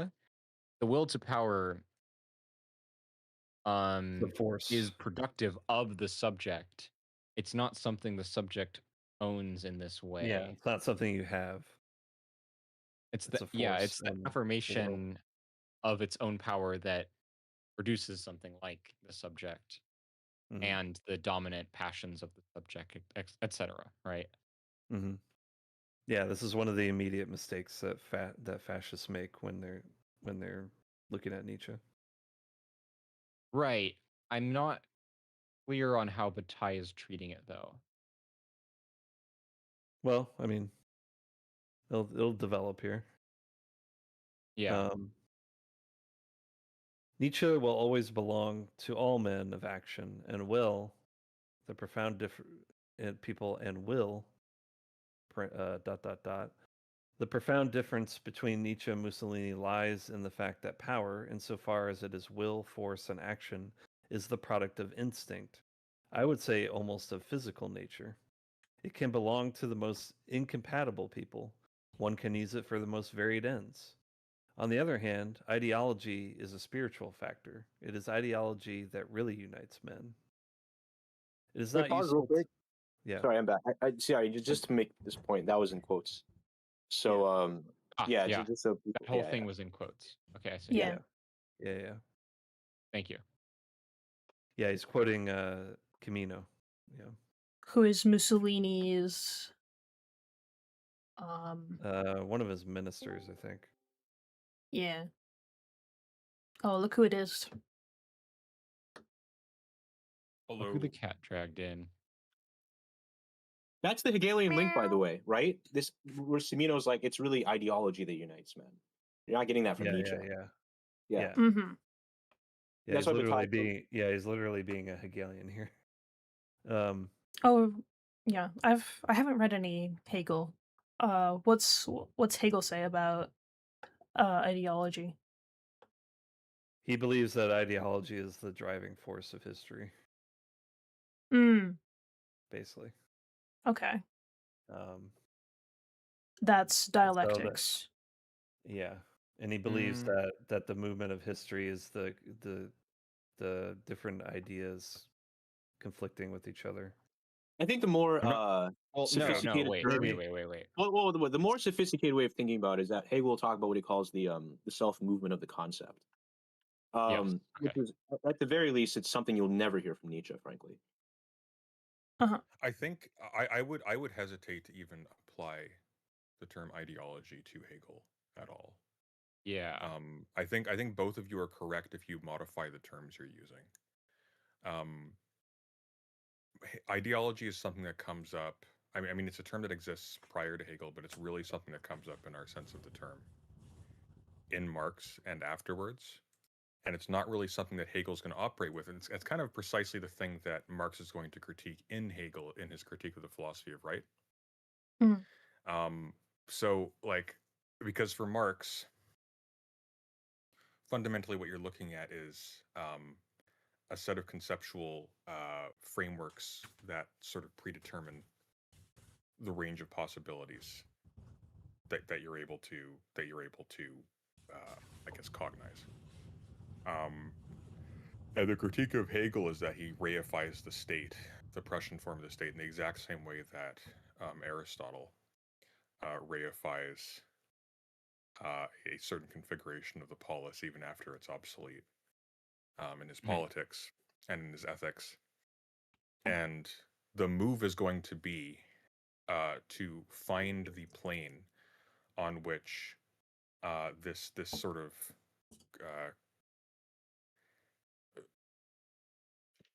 I don't know what word to use exactly for it.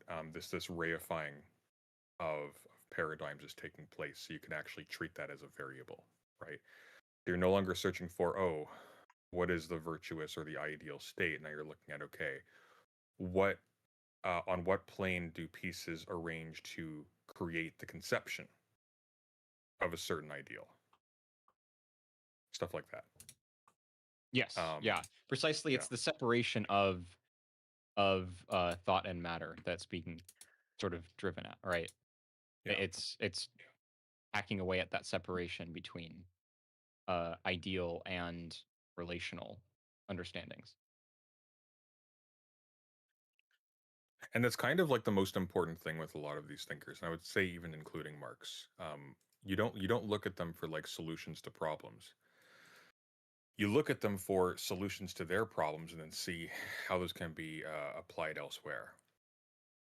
And that is kind of the actual like development of philosophy in general. It's not that you simply like buy into different philosophers as like religious doctrines. It's that they address themselves to specific problems and they creatively found ways to answer them on their own terms.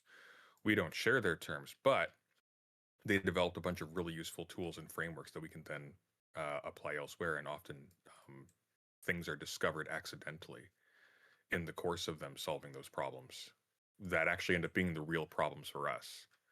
It's one of the reasons why when you look back, especially like in sort of there's sort of like there's kind of like major epics, major periods in philosophy, not in like any official sense, but in terms of like the kinds of things that interest people in our time now. There's like ancient Greeks, and then nobody really cares about Romans, even though there were some. And then there's a couple medieval guys, but nobody cares about the people in between until the Enlightenment. And then there's a bunch of Enlightenment guys nobody actually cares about, and then we get to like modern stuff and Marx and whatnot. And it's like a lot of that stuff in between. It's just stuff that we haven't started mining for tools yet. It's stuff that just hasn't caught our interest yet for that reason, in a more general sense. And it obviously it does in a lot of cases. Like people like Peirce and Deleuze and whatnot are largely great because they salvage a lot of these sort of forgotten paths that were taken.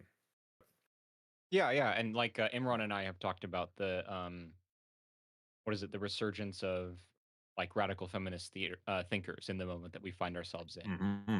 and what we can learn about the political slash social situation that we find ourselves in, that this sort of thought is being uh rediscovered and reformulated. Well, I agree, and maybe to mark an addendum on this point. What's fascinating is a lot of this reminds you, of course, of the usual what we call the episteme, or maybe I like the way that Heidegger talks about it, sumi, where he says that, for example, Aristotle and Galileo simply don't refute each other because they have what he calls a different interpretation of beings. That's his like own funky way of talking about it. Foucault will say you have different eras of what he calls savoir, which is similar to kind of like ways of knowing, so to speak. And in fact, this allows us to see that the progression of philosophy is not what Foucault will call a progression from falsity to correctness over time, a kind of Whig history of philosophical progression to some kind of ultimate truth. But the fact that we're always, in a sense, remining and finding new tools, as Sunday points out, kind of indicates to us that there is no what we might call, say, like a meta philosophy from which to arbitrate between all the distinct formulations and systems that have come previously. And so that we always are dealing with this kind of collection, bricolage, menagerie of ways of thinking. Yeah, we're always Yeah. dealing with the moment, which is, yeah.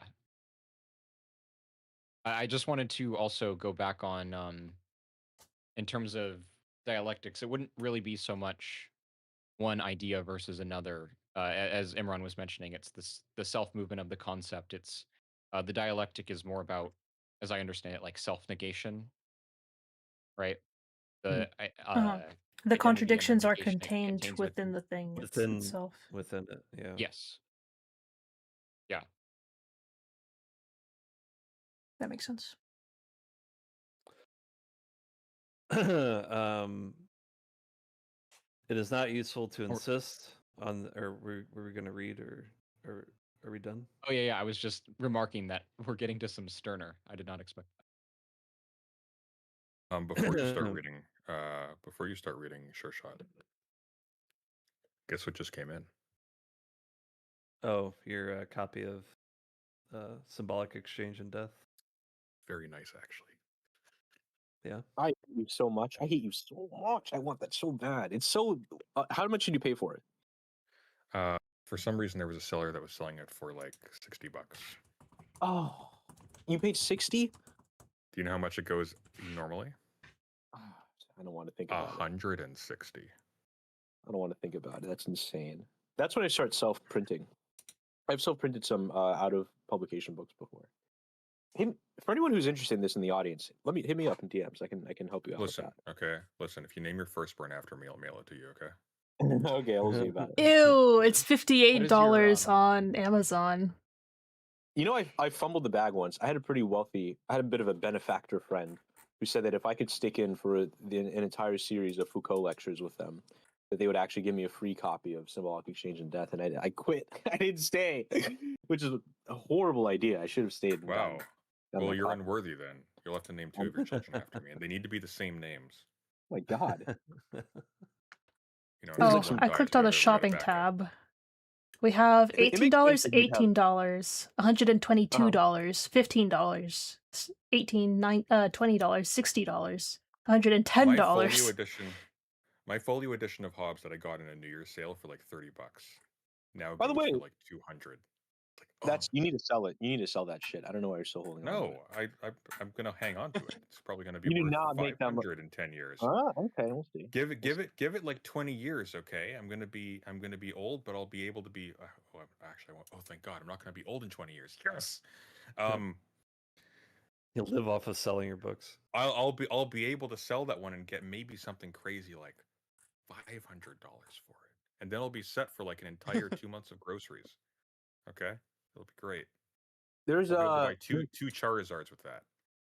There's a good critique of Bataille in Symbolic Exchange of Death, by the way, near the end of the At book. that point, you'll be able to buy 3 video games with that. I don't buy video games anymore. I just go to So, Vim's so lair and I what's play up with the games with recent people. what's up with the recent interest in Baudrillard? Because I know you've always liked SNS, but I beyond was this, up late. I was up late in the Gay Science Laboratory, which you all should join if you haven't yet, as I frequently am. And Sure Shot and I were chatting while I was playing Tech and the Power of Juju. And he started talking about how he was reading Symbolic Exchange and Death, and it sounded really cool. okay, makes sense. Yeah, it is really cool. Very cool. Um, It's yeah, hard. Let me know. It's hard Um, because I mean, I'll tell you why it's hard. It's hard because Baudrillard is an asshole, and so he does that thing where it's of like you course he should is. have He's read. French. But Yeah, well, he's spectacularly an asshole. There's a funny anecdote about how he had a book club with involving Foucault, Deleuze, some others, and basically they all quit because he was too much of an asshole. He kept insulting people. really, Yeah, well, Huh. he's I dead, thought the so. rest of them were gonna be assholes too. they're not all so bad. I mean, they might have been. Like, Deleuze, I learned recently, hated cats, so he can't be good. Yeah, he Uh-huh. did. Um, Well, he was annoyed by cats, and I feel like Deleuze was like slightly disabled enough to where it's like I'll let it slide. no, there is no disabled enough. Fair enough. He's all bad. We're all against Oedipalized pets, Okay. right? Here, Listen, Carl we're all Schmidt. among Carl friends. Schmidt. Carl Schmidt was a member of the Nazi Party. Rousseau abandoned his children. Deleuze hated cats. Checks out. It's a long history of brilliant political theorists being just the worst humans imaginable. I mean, here's a story that'll really cement how much of an asshole Baudrillard actually was. When he wanted to publish Forget Foucault, he sent it to Foucault's publisher to have it published. Um, and the only reason it didn't get published was because he ended up asking Deleuze whether he should publish it. And Deleuze was like, "No, don't publish it." And so eventually he held it, and he was like, "Okay, I'm going to publish this. I don't know why I'm holding this still." And so the That is book an came out. asshole. That is an asshole book. It is, yeah. Um, and it's Also, funny because why forget Foucault? What was? I actually don't know the story behind that. well, because he was trying to set out. So Baudrillard's whole thing is like he's trying to get past this simple, like the analysis of power relations, more or less. Mm-hmm. Is why he gets on this whole thing about seduction and all this other kind of stuff. Mm-hmm. And so one of his kind of one of the big themes of the book is that it's almost a kind of general point about knowledge because his thing is like Foucault explains things so well, so well, meaning so consummately, so tightly, so perfectly in a certain way that maybe it's because Systemically, he's systematically. systemically he explains things so systematically well that it might be the case that the relations he's describing are no longer the relations that govern society writ large. And so this is the kind of the big impetus for writing the book. It's like there must be something new on the horizon that we have to describe with our incomplete capacities, and that Foucault's How thought is one of them. Mhm. Wait, how because viable? Oh, go on. his explanations are so good that um like the real world is too chaotic that it can't be Not described necessarily. It's systematically more or it's so. changing. You have to, yeah, you have to understand. It's more so that it's changing. You have to understand that like he's aping a very kind of old, almost like aphoristic, somewhat shadowy philosophical thing where it's like it relates back to the Owl of Minerva situation. I think a better way of thinking about it is comparing it to Marx. Marx in Capital, Marx has a point where he says knowledge only arrives, or like understanding only arrives. I think the term he uses is post festum, which is Latin for something like after the feast, meaning that you only comprehend something when When the the party's event over. when the party's over, when the phenomenon has taken place. Oh, okay, yeah. Um, Yeah. and Once you're no there's a way in longer which in the moment because you're wrapped up in all of the relations that would make it difficult to analyze the situation. Yeah, you're operating yeah, on a totally different mode, I think. I wouldn't even refer to it as you not understanding. It's just like qualitatively different when something's actually happening to you. Well, the main thing is that it's stopped happening. So it's not that it's like different when it's actually happening to you. It's that at the point where it's conceptualized and talked about and reasoned about coherently, the thing is already passed, and you're actually in the midst of something new, and you're not understanding that. Because Mm. when you're talking about Yeah. Aristotle, for example, like his entire conception of the virtues presumes a particular understanding of the dominant political structure, the Athenian polis, which at the time Aristotle is writing has already been subsumed under expansionist empires that expand that are greater than politics. When you look, for example, at like if you read, for example, like Thucydides, Peloponnesian War, one of the major things that I tell people to look for is like, notice how Thucydides refers to Athens did this, Sparta did this. Then the Persians come on the scene. Does he talk about the Persians? No. He talks about the king, right? The Persian king does this. Why? Because he is talking about the decision-making agent in each of these cases. At the time that Aristotle is writing the Nicomachean Ethics, or more accurately, at the time that his students are recording the lectures on the ethics that become called the Nicomachean Ethics, Athens is no longer the thing that is acting. Athens is no longer the power competing with other powers. It is the kingdom of the empire of Philip and Alexander, right? So Yeah, case I in mean, point, okay. like, yeah, Mhm. go on. Well, okay, absolutely. And so to bring it back to Foucault for a quick second, this later gets thematized, right? I mean, for example, maybe more than a decade afterwards, you have Deleuze, who writes Postscript to the Societies of Control. And Deleuze is also trying to, in a sense, sketch out the idea of recent relations that are somehow moving away from what we now call the disciplinary relations of Foucault, and which he kind of set his analysis upon. And so it becomes more of a case within academia where people start having this idea that Foucault is really good for understanding a certain kind of disciplinary constitution of social relations, but it seems like there's something else that's going on now, something that's a little bit different, maybe more metastatic, et cetera, and that we want to. And so Baudrillard actually, in a weird way, prefigured this kind of realization a little bit, which Foucault himself was kind of aware of, like when he says the 21st century is in a sense, the Deleuzian one. And so there's a little bit of that going on if we get Foucault. And in fact, there's also a more kind of vaguer, more aphoristic, flowy French thing about representation happening there. Where with Baudrillard, it's a very common sentiment for him that the second that you actually have to, in a sense, put something into language, it's already vanished. Funnily enough, he actually makes a critique of Michel Serres on this point slightly, because Serres has this whole thing about the natural contract, the contrat naturel. Yes. By the way, I finished that recently. So good. Oh my god. Yeah, well, it seems interesting. Baudrillard gets a little bit polemical about this. He wrote this book in the 90s called The Illusion of the End. Maybe it might have been 2000 when it came out. And when he wanted to talk about the natural contract, he wanted to say that we always talk about, in a sense, rights when the question of rights are no longer even really the question any longer. They're only there to, for him, they're only there to kind of confirm that some protection or some advantage for what is being afforded the right has already gone away. It's only there to kind of oversee the death of the thing it's trying to protect, in a sense, to kind of. And so for him, this is always the case with systems of representation. They're always kind of almost in this kind of evanescent manner. They're always kind of turning around and making the phenomenon like Eurydice, dooming it back to hell, dooming it back to Hades in a certain way. I think it's particularly funny that he asked Deleuze if he should publish it, considering there was criticisms of Deleuze in the text itself as well. That's an extra asshole move, right? Yeah, he's mean. There's an interview where they're asking him about Foucault's death.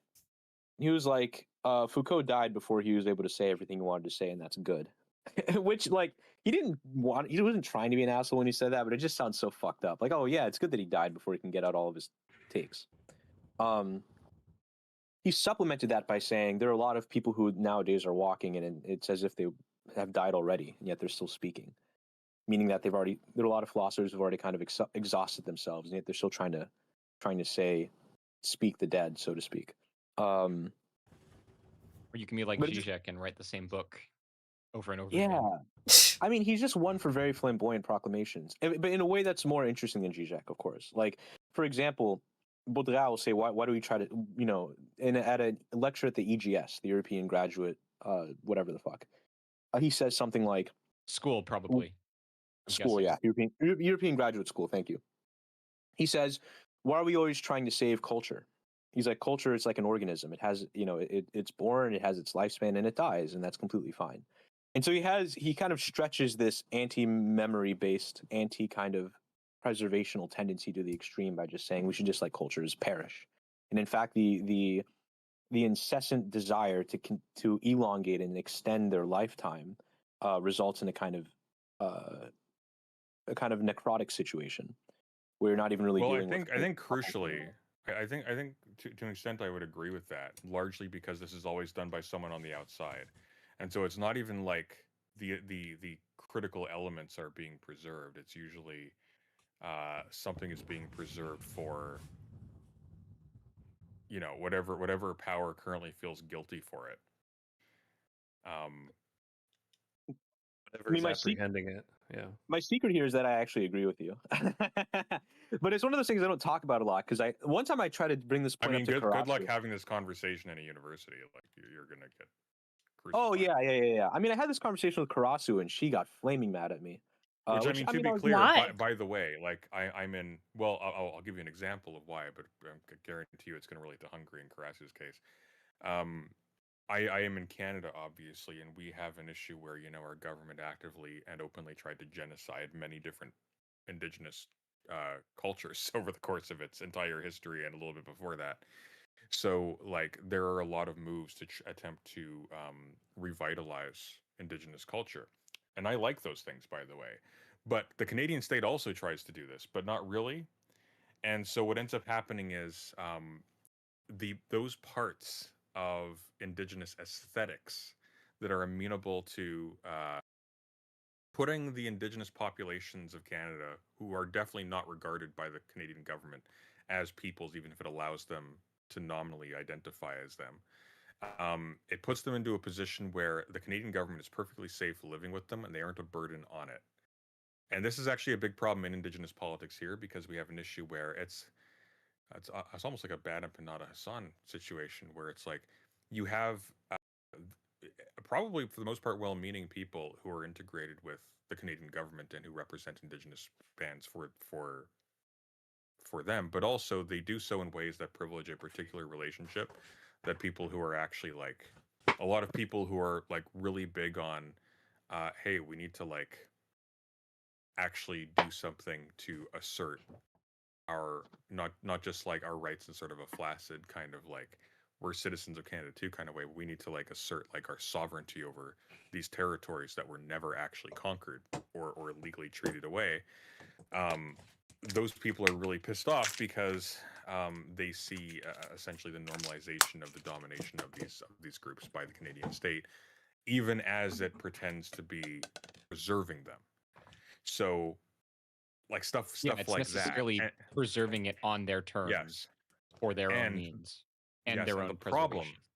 the problem is that you articulate what I just said with respect to agreeing with Baudrillard in that key to either of those groups, and they will interpret you as representing the other one. Well, not obviously the more radical ones. They'll interpret you as representing the Canadian government in its old Yeah. school days. But No, you get the idea. I've Yeah. run into the same problem. See, the argument I tried to make to Karasu was that when you try to preserve culture, you end up in a weird tautology. I mean, actually, I think I wrote something on this. Sorry, excuse me, this one liberty. I'm gonna read like a quick thing that I wrote on this, which is, I was telling this to Shershot. I wrote this whole thing out to Shershot. I said, I wanted to emphasize the distinction between the practice of culture and the consumption of culture. The latter, also called cultural consumption, quote unquote, is liable to occur with every conscious attempt to preserve culture. The paradox of cultural preservation lies in the fact that one can no longer practice culture culturally, quote unquote, but only as a set of acknowledged references to a culture that can no longer sustain itself. It is always tautological. To do X activity in order to preserve it is to practice culture because it is cultural. The circular thinking may finally be anti-cultural, much like how historically preserved towns, with their armies of actors, suspend the progress of history in order to save it, and so are anti-historical. If history is logically opposed to an eternal present, then an eternal present of history is opposed to a future that will itself at some point become historical. No future, and so no history. but a present like that of medieval chronology, always here until ruined by apocalypse. For this reason, the Venetians. Oh, actually, this gets into a really interesting thing, y'all. So in Venice, I was reading an interesting thing by a writer named Javier Marias, where he passed recently, rest in peace. But he used to visit Venice a lot, and so he wrote a whole thing about living in Venice with people and Venetians and this whole thing. And what he noticed about local Venetians, meaning in a sense the denizens of Venice, the people that grew up in Venice, that understand it ever since they were a child, and not the tourists, but the people who really did live there, that they ended up developing a weird mentality, a very strange mentality. Why? Because the thing is, Venice doesn't change. And in fact, a lot of Venice is about preserving Venice. And so there's a weird feeling you get when you go to the museums and you see like the urban landscape in like 1440 something. Then you walk out and it's basically the same landscape, the same cityscape, for example. And things rarely ever change or modify or whatever else. And what Javier Murias noted was that the population of Venice would always have some kind of apocalyptic worry, some kind of massive overblown worry about Venice being swept away. And what he realized is this is because that's the only way they can imagine change happening to this city of Venice, is if the whole thing just gets fucking destroyed, because it can't progress in any other way within the current cultural dictates that surround it. And so there's an interesting way. I mean, to get back to Sunday's point, oftentimes projects of preservation are exterior. They are, in a sense, exonymic. They're the imposition of a kind of a image from without. And as a result, this can have very bizarre effects for the people that actually have to engage it, not tautologically, not as culture, big C, capital C, but as simply what culture usually is, which is simply the immediate life world of people within a certain circumstance.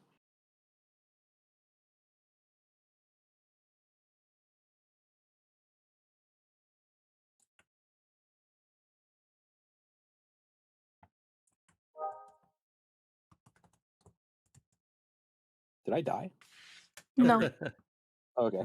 we're just I didn't- giving I you a didn't moment of wanna- respectful silence. I We're didn't letting wanna, it breathe.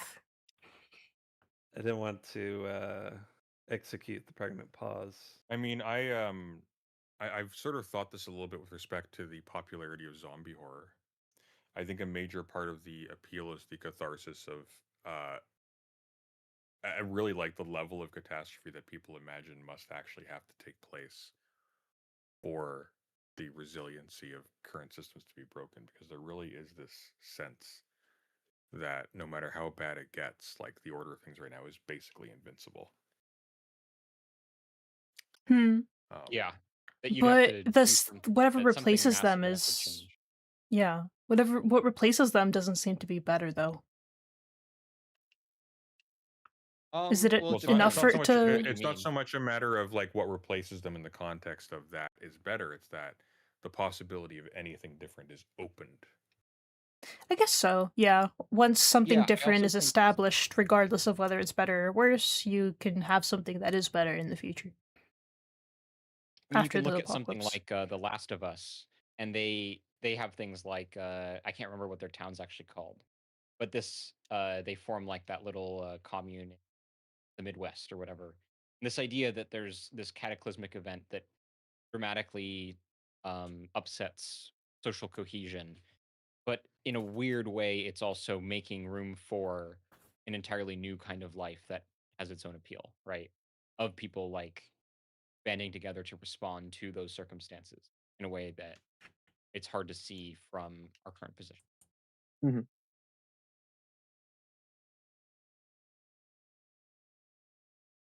Are we ready to keep reading? Because we've been going Um, for like nearly 4 hours, we're thinking of pausing here and coming back. I guess we could start at this section, Alfred Rosenberg. We could finish this Wait, can I section and yeah, pause there. we can pick up on that. That's a good idea. We'll pick up on that next time. Now that Sunday's here, and I already brought up this shit about the natural contract. I actually got the text here. Oh no, about... I'm gonna be quizzed now. No. You're it's more so you're gonna get angry. is what's really going to Oh, happen. Your veins are going to start popping out. Your veins pop out? Does that ever happen to you? You ever get like neck no, veins? Okay. I get flushed. Interesting. So Yeah. I had put it in side chat here. Oh my God, that's a really bad, excuse me, that's a really bad crop. But Baudrillard says, hence the recent proposal, following this same logic, from the moment it achieved the status of virtual waste product, to accord nature international recognition of its rights, to elevate it to the status of a subject in law. Thus, the contrat naturel, natural contract, amounts to a definitive recognition of nature as waste. Sorry, you're not going to understand that. It's earlier text. Just as in bygone days, the recognition of the rights of the unfortunate meant not their emancipation as citizens, but their liberation as the unfortunate. No, if this is referring to Michel Serres on pollution, he actually goes into that on the contract in the natural contract. I've also read Malfeasance on stream. Okay, wonderful, wonderful, wonderful. It is always the same with rights: the right to water, the right to air, the right to existence, etc. It is when all these fine things have disappeared that the law arrives to grant their disappearance official recognition. The law is like religious faith. If God exists, there is no need to believe in him. People do believe in him. This is because the self-evidence of his existence has passed away. Thus, when people obtain the right to life, the fact is that they are no longer able to live. When nature is recognized as a subject in law, as it is by Michel Serres, we have objectified it to death, and this ecological cover merely asserts our right to go on doing so. We get I two mean, on I that. agree. I agree, and I think this is actually the correction that Latour makes to the Serres, because I think when you read Politics of Nature by Latour, you will recognize, especially reading Serres afterwards, as I did, like the shadow of a ton of things that Michel Serres was saying. Like, for example, the contract with nature, quote unquote. Latour alters this. We are not in a contract with nature, rather, um, the thing we are designating provisionally as nature is actually simply the world of things, which we every time we reconvene the assembly, so to speak, we have different persons representing different things in the world that we then need to like engage with. And so that approach of like, oh, we recognize nature in contract, we contract with nature, quote unquote, we contract with the entity that we are calling nature now, but that'll be divided up and altered at the next moment, right? As our understanding of the actual like different ways in which the world can be engaged with elaborates. So I actually 100% agree with that phrasing. And it's something that Serres does not actually do. That is something that Latour does. Now, one of the things that Serres does do that I appreciate is he identifies the shadow of essentially what is being formalized in a contract in simply reciprocal patterns of existence, right? And this is something that will eventually be echoed by people like Locke and the concept of tacit consent, like a tacit acceptance of the terms of a contract. You settle or remain settled within the structure of something, and by so doing, essentially de facto assert that you agree to its terms. That's Right. essentially what Serres is doing. Yeah. Ah. Yeah. In terms of like what he considers to be a contract with nature, because obviously we don't contract with nature. And again, one of the major things that people like Latour and people like Haraway are going to do is they're going to point out that, and other people as well, Lovelock, etc., are going to be pointing out that like this thing you're calling nature doesn't exist. This is essentially the negative of human artifice, which simultaneously treats humanity as somehow separate from the world, and nature is somehow separate from us. It becomes kind of simultaneously a dumping ground and an endless repository of tools we can use to oppress ourselves. Right. It only Yeah. really exists or has a meaningful existence as a relation between an inside and outside of what has a say in human affairs. Yeah, exactly. Things like that. So I agree with that. So like I don't think Serres ends the conversation by any means. I think Serres once again is like a really fantastic toolbox. Maybe more so than Latour in certain ways. Certainly because a lot of what is really great about Latour comes from Serres. But yeah. Wait, so can I ask you? Is it the case then that in a way, Serres, he takes the contract seriously, but not at the level of formal representation, but at the level of the embedded practices that build up that representation? Well, he equivocates between a formal contract and the practical contract, right? So someone like Hobbes doesn't. Someone like Hobbes actually insists, because Hobbes is all about origins, and he sort of presumes that it's maintained by dint of origins. Because for Hobbes, the question is authorship. The entire game of Leviathan is a question about how do you get consent from a situation that is entirely defined by domination. And the answer is you develop a clockwork analysis of the human being. So you identify how its interests would lead it to a contract and how that contract would lead to the current situation. Therefore, the way you solve this is by making it so that you wield the oppression you're currently complaining about. Yeah. Yeah, you find the antecedent in human nature itself. Yes, because fundamentally what Hobbes is about. This is why I'm making a video. Why leftists need to read Hobbes, because leftists are largely taking from this without realizing it. What he's fundamentally doing is providing an argument for why that thing that you don't want to do, that obedience that you don't want to follow through on, in this relationship of domination, you actually do want to follow through on it. Not only that, but the one who is dominating you is doing it as an enactment of your will. Right. There are Yeah. problems. BDSM king. There are problems with this, but like he is fundamentally concerned with like valorizing the endpoints of a sequence. Sunday, this would be a Blocked good by conscience. introduction Yeah. for your Angela Collier video, wouldn't it? It's funny that you mentioned that, because that's kind of what I'm talking about, the Angela Collier video. Although the Angela Collier video is more critical. So I am going to go into it, but I'm not going to be valorizing Hobbes. I'm going to be pointing out that on the flip side, the assertion of contractual explanations for, state obligations actually ends up reinvoking exactly that separation between politics and nature, et cetera, et cetera. I do want to ask you. Go on. Yeah. Because it almost feels like this is like I don't know if this is the right term for it, but it feels fairly consequentialist to me. So the idea of like, this configuration of the state is for your own good, but from an antecedent, but in a way like you've arbitrated on it at the same. I don't know how to explain this. You see what I'm getting at with this? Where it's like, No, try again. Well, in the sense that, for example, it seems to me that a Hobbesian explanation would be something you deploy against someone who's discontented with the fact that there is a state, for example. So it'd be exactly. That's why he's writing amidst the English Civil War. Yeah, right. And so it almost feels like a prototypical attempt to engage in almost like something utile, like a utile kind of discourse, like it's a useful thing. Well, that's why simultaneously his books were also burned by the church, right? So what Hobbes does, Leviathan was a heavily censored book.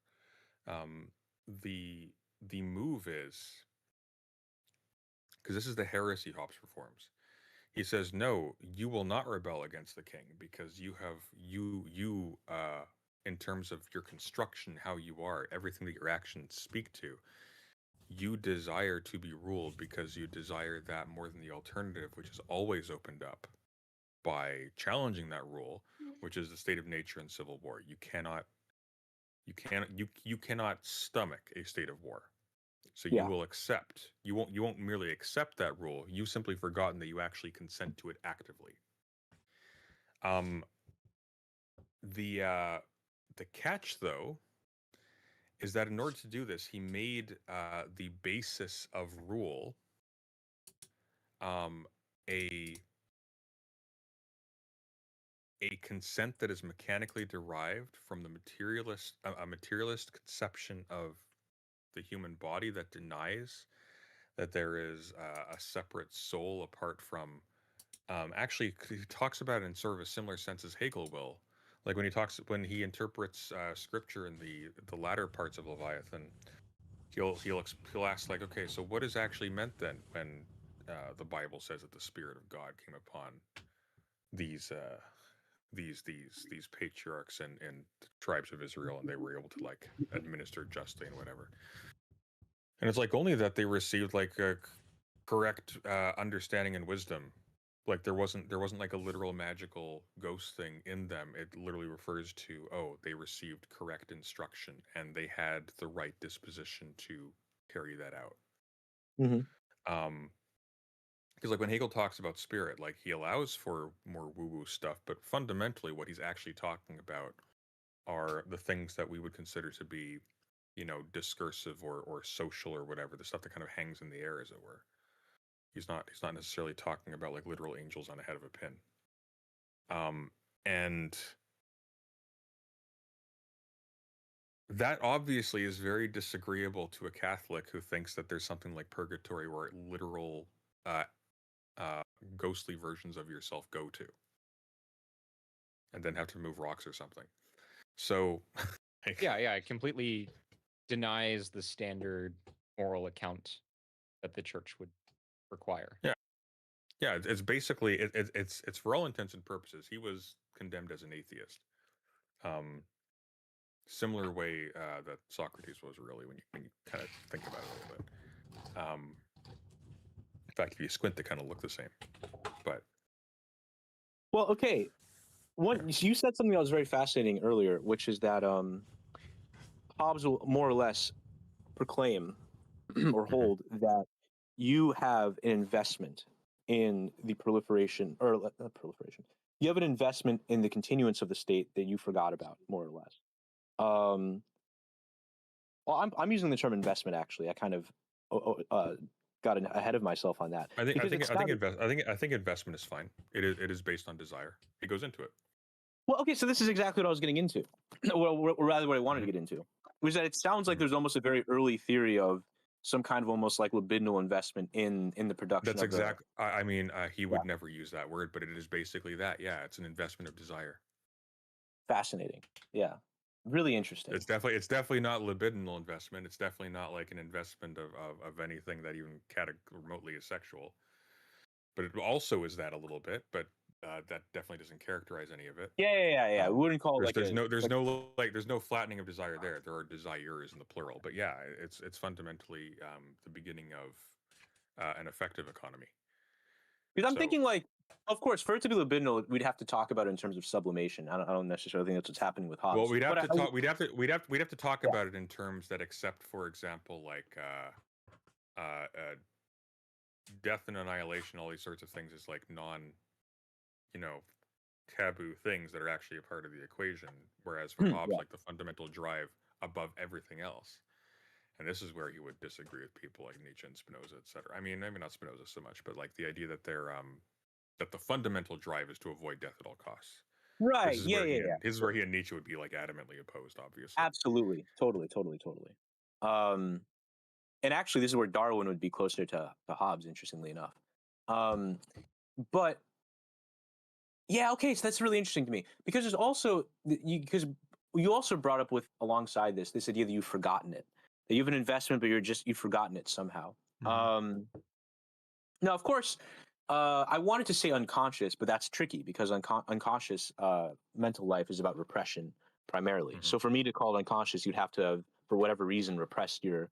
Also, Hobbes once again doesn't really have that elaboration of the mental life in the same way. He has essentially you could call them drives, but fundamentally what he has is a clockwork machine that is the human being. The human being is fundamentally a giant Rube Goldberg machine, and like an animal.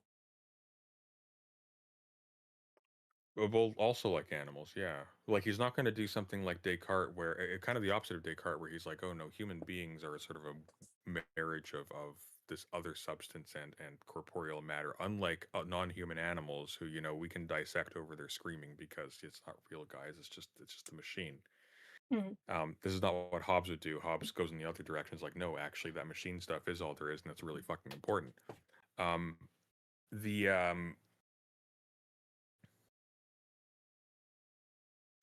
the thing is, though, is that for Hobbes, it really is a matter not so much of there being unconscious desires of which you are not aware. It's more a matter of uh, your system, the inputs and so on and so forth, the impressions decay over time, and this also like creates certain concepts of things that we then we think about differently as a result. So, just that was very complicated. Before, as an example, he talks about memory as being fading sense.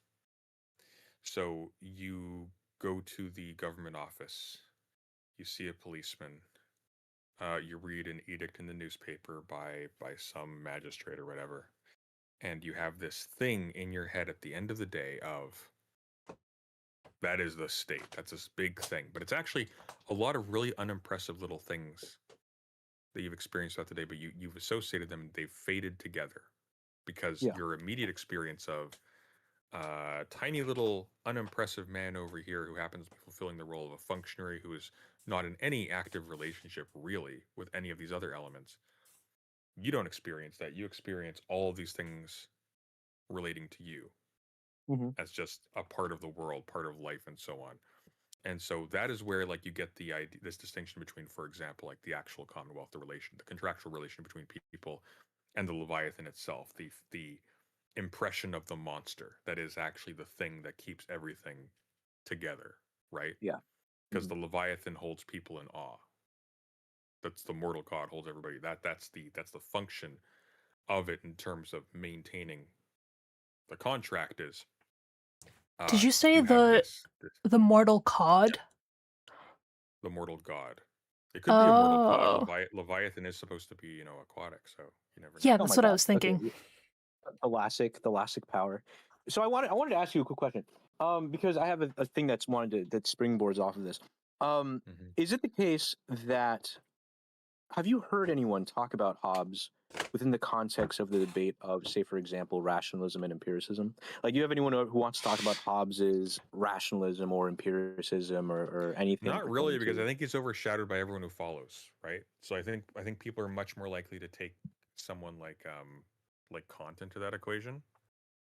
Yes. I don't or Locke. I don't know if Hobbes doesn't get talked about in that key. One of the problems with Hobbes being so evocative and being so like the part of Hobbes that everybody remembers are state of war, social contract, hold everybody in awe, like terror, stuff like that. Life is nasty. Life in the state of nature is nasty, poor, brutish, and short. That's what everybody remembers. It's the least important part. The Yeah. important part is what is he doing with these? Hmm. Like he spends the entire first part of the book giving a mechanistic explanation of human psychology. What is the reason? Because you don't need to do that to get to social contract logic. You don't need it.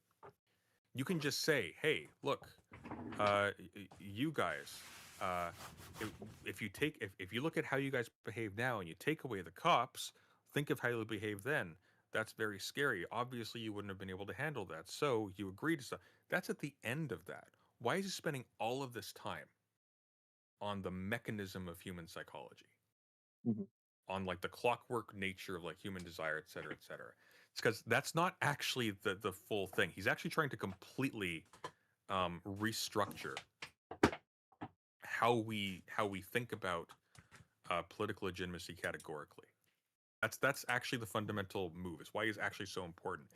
It's not that like, oh, the basis of politics is fear, the basis of society is fear. It's like, no, the basis of society is a certain arrangement, configuration, and enforcement of an effective situation. Mhm. That's what it is. Um, he takes after Machiavelli in certain key ways as well, largely by like Machiavelli, completely abandoning the idea of virtue as the goal of politics. Like the goal is the flourishing of an ideal, uh, natural kind, if you will. Like we want our bees to produce lots of honey and to produce lots of new bees. Like that's not the goal. The goal is whatever you want right now. And Hobbes's move is to tell you what you want right now is a cold-hearted Republican government to rule you like a king. Wait a minute. Okay, so I have a follow-up Yeah. question on this. Before I do that, though, the reason I asked that Yeah. immediate question about how he's, let's say, epistemologically handled, because usually these are questions of knowledge or whatever, is because when you made this point about the, I think you called memory a sort of faded sense for Hobbes. That reminded me Faded very sense, yeah. strongly of Hume's distinction between impressions and ideas, where for Mhm. Hume, ideas end up being more or less faint, kind of fainter impressions, almost impressions that have solidified somewhere. And this is And what they are no Bergson is longer. going to reject eventually, because like Oh, okay. he's going to say like, well, if impressions are, if sense really is, sorry, if memory really is just a distant, faded, less intense version of experience, Mhm. then you should be able to produce the identical of memory just by having a very mild experience, which obviously is not the case. Obviously, something Cool. weird is going on here. Interesting objection. Which is which I tend to think he's being a little bit unfair in that characterization. I'm fairly certain you probably agree. I don't think Hume was that dumb. But like, you know, like I think that occurred to them. But Well, the yeah, Humean view is deeply intuitive, mhm, in the sense that it doesn't take much to convince someone that their ideas are yes, probably the result of some segment of experiences they've had in the world. yeah. Unless unless like a whippersnapper, and they start thinking, well, what about geometry? And then you have a different conversation. But so on the point that you were making earlier about Hobbes, oh fuck, what do I want to ask on this? Well, you know what? I have to go eat pie now, so you'll have to hold that thought. But It'll come to me eventually. Yeah, have fun. Good. Thanks for stopping by. yeah, thanks for putting this on, guys. You have a good night. Take care. And I think we should probably round off, Richard. I agree. Yeah. Do we okay. want? I don't remember where we were in this passage. We were. It is not useful to insist on the overt idealism of this Okay. text. Yeah. We're just gonna go to Alfred Rosenberg. Yeah. Let's do that, and then let's end off stream. All right. It is not useful to insist on the overt idealism of this text, which has the merit of being honest, if one compares it to the German writings. It is more remarkable to see Il Duce cleared of a possible accusation of Nietzscheanism selfishness. The ruling circles of fascism seem to have stopped at the Stirnerian interpretation of Nietzsche, expressed around 1908 by Mussolini himself.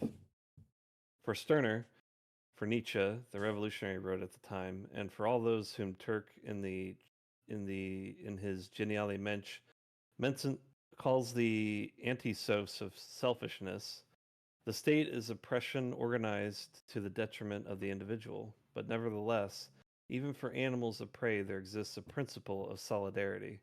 The instinct of sociability, according to Darwin, is inherent in man's very nature. It is impossible to imagine a human being living outside the infinite chain of his fellow men. Nietzsche felt profoundly the fatality of this law of universal solidarity. The Nietzschean Superman tries to escape the contradiction. He lets loose his will to power and directs it. He lets it loose, Jesus, and directs it against the mob outside. And the tragic grandeur of his labors furnishes the poet for yet a little while with a subject worthy of being sung. One can see then why Mussolini, stressing the non-Italian influences that helped form early fascism, speaks of Sorel, Piguet, and Legardelle, and not of Nietzsche. Official fascism has been able to use invigorating Nietzschean maxims, displaying them on walls. Its brutal simplifications must nevertheless be sheltered from the too free, too complex, and too rending Nietzschean world. This prudence seems to be based, it is true, on an outmoded interpretation of Nietzsche's attitude. But this interpretation has been carried out, and it has been because the movement of Nietzsche's thought constitutes, without any hope of appeal, a labyrinth. In other words, the very opposite of the directives that political systems demand from their sources of inspiration. Oh yeah. This whole idea of Nietzsche Nietzsche stop being labyrinthine is like a good elite motif for Bataille. He loves that shit. I did want to give I think I wanted to give a closing thought, which is, oh yeah, I think it's really funny that he's over here like, oh, my order's coming. Damn, wait, white women are driving Ubers now? Uber Eats? That's how you know our Yeah. economy is. That's how you know our economy is finished. Anyway, what was I saying? Oh yeah, okay. So it's very fascinating to me. Not really fascinating. I think it's kind of funny that even back then you had like guys who were like, they're simplifying Nietzsche. They're slop tubers. Mussolini's a slop tuber, dog. This is or crazy. well, even Mhm. like Mussolini himself doing the same repeated mistake that somebody wields their will to power as if Yeah, it I'm saying. Yeah. belonged to them. Yeah. He's over here being essential salts. No, I'm joking. I think essential salts wouldn't make that mistake, but I don't know. He's over here being Joe Foley. They're August, come on, be a little bit charitable. yeah. I don't know. I've heard him say some very, including about will to power. Damn. It's rough Ripperoni. out there for Nietzsche. That's funny. That I wouldn't make that mistake, and I'm not a Nietzschean scholar. Like essential salts. Essential salts Essential is not salts a song. is My boy's out there in his like in his basketball shorts reading Genealogy of Morality. Which honestly He's I'm not also an doing. academic, but I think he could be a scholar. Independent scholar. Yeah. He has no like training or in institutional general, he support, would. but he's still trying. He's Still trying. He's trying. reading. That's why I want to be a little bit charitable because like he's making it like he's making real attempts. Like he's actually trying to put shit out. I know Sunday was cooking him for the war thing, which fair enough. But like he is making an effort. So Yeah, it's pretty clear that Schmidt is like even less of his thing. oh yeah, for sure. I think the issue with him is that he's impetuous. What does Which that mean? like he's how do I describe this? Like he gets into things before without kind of thinking it through a little bit. In the sense that like if you know you're new to a thinker, you shouldn't be making videos that early. You should just wait, just as like standard protocol. Especially someone like Schmidt, who's honestly He's pretty fucking deep. undisciplined. Yeah. Which doesn't mean he's an idiot. Like you can be. I think he's smart. Like he's a smart guy. He is undisciplined though. And I think the problem is not simply that he's like a child or immature. It's more so that he has structural incentives that reward him for being undisciplined, which is actually a bigger problem. Yeah. Because that when it's at that point of investment, you can't really root it out so easily. Like I'm still very impetuous about a lot of things. I can be very immature in my philosophical positions. But like what's good about me is that I have no active investment, at least not as much as essential salts, to like make something of that immediately and like broadcast Also, it you to have a big people audience. around you who will tell you if you're saying something dumb. True. That's very lucky. Yep. We're all very smart. And you should subscribe to us. And you should like the stream. And you should join the Discord. That was Yeah, so we should wrap wise up of you, here. Sure Shot. So wise, Sure Shot. You sounded very sad Audience? while saying that, Sure Shot. If anyone has been here for the entire 4-hour runtime, I hope you're like falling asleep to us because otherwise, goddamn, son. I'm joking. Thank you for hanging in for this long. You got a surprise Sunday appearance. I hope that fed all of your morbid curiosities. And you might get more if you stay and watch the next stream that we do on Bataille. But thank you everyone for tuning in. Us.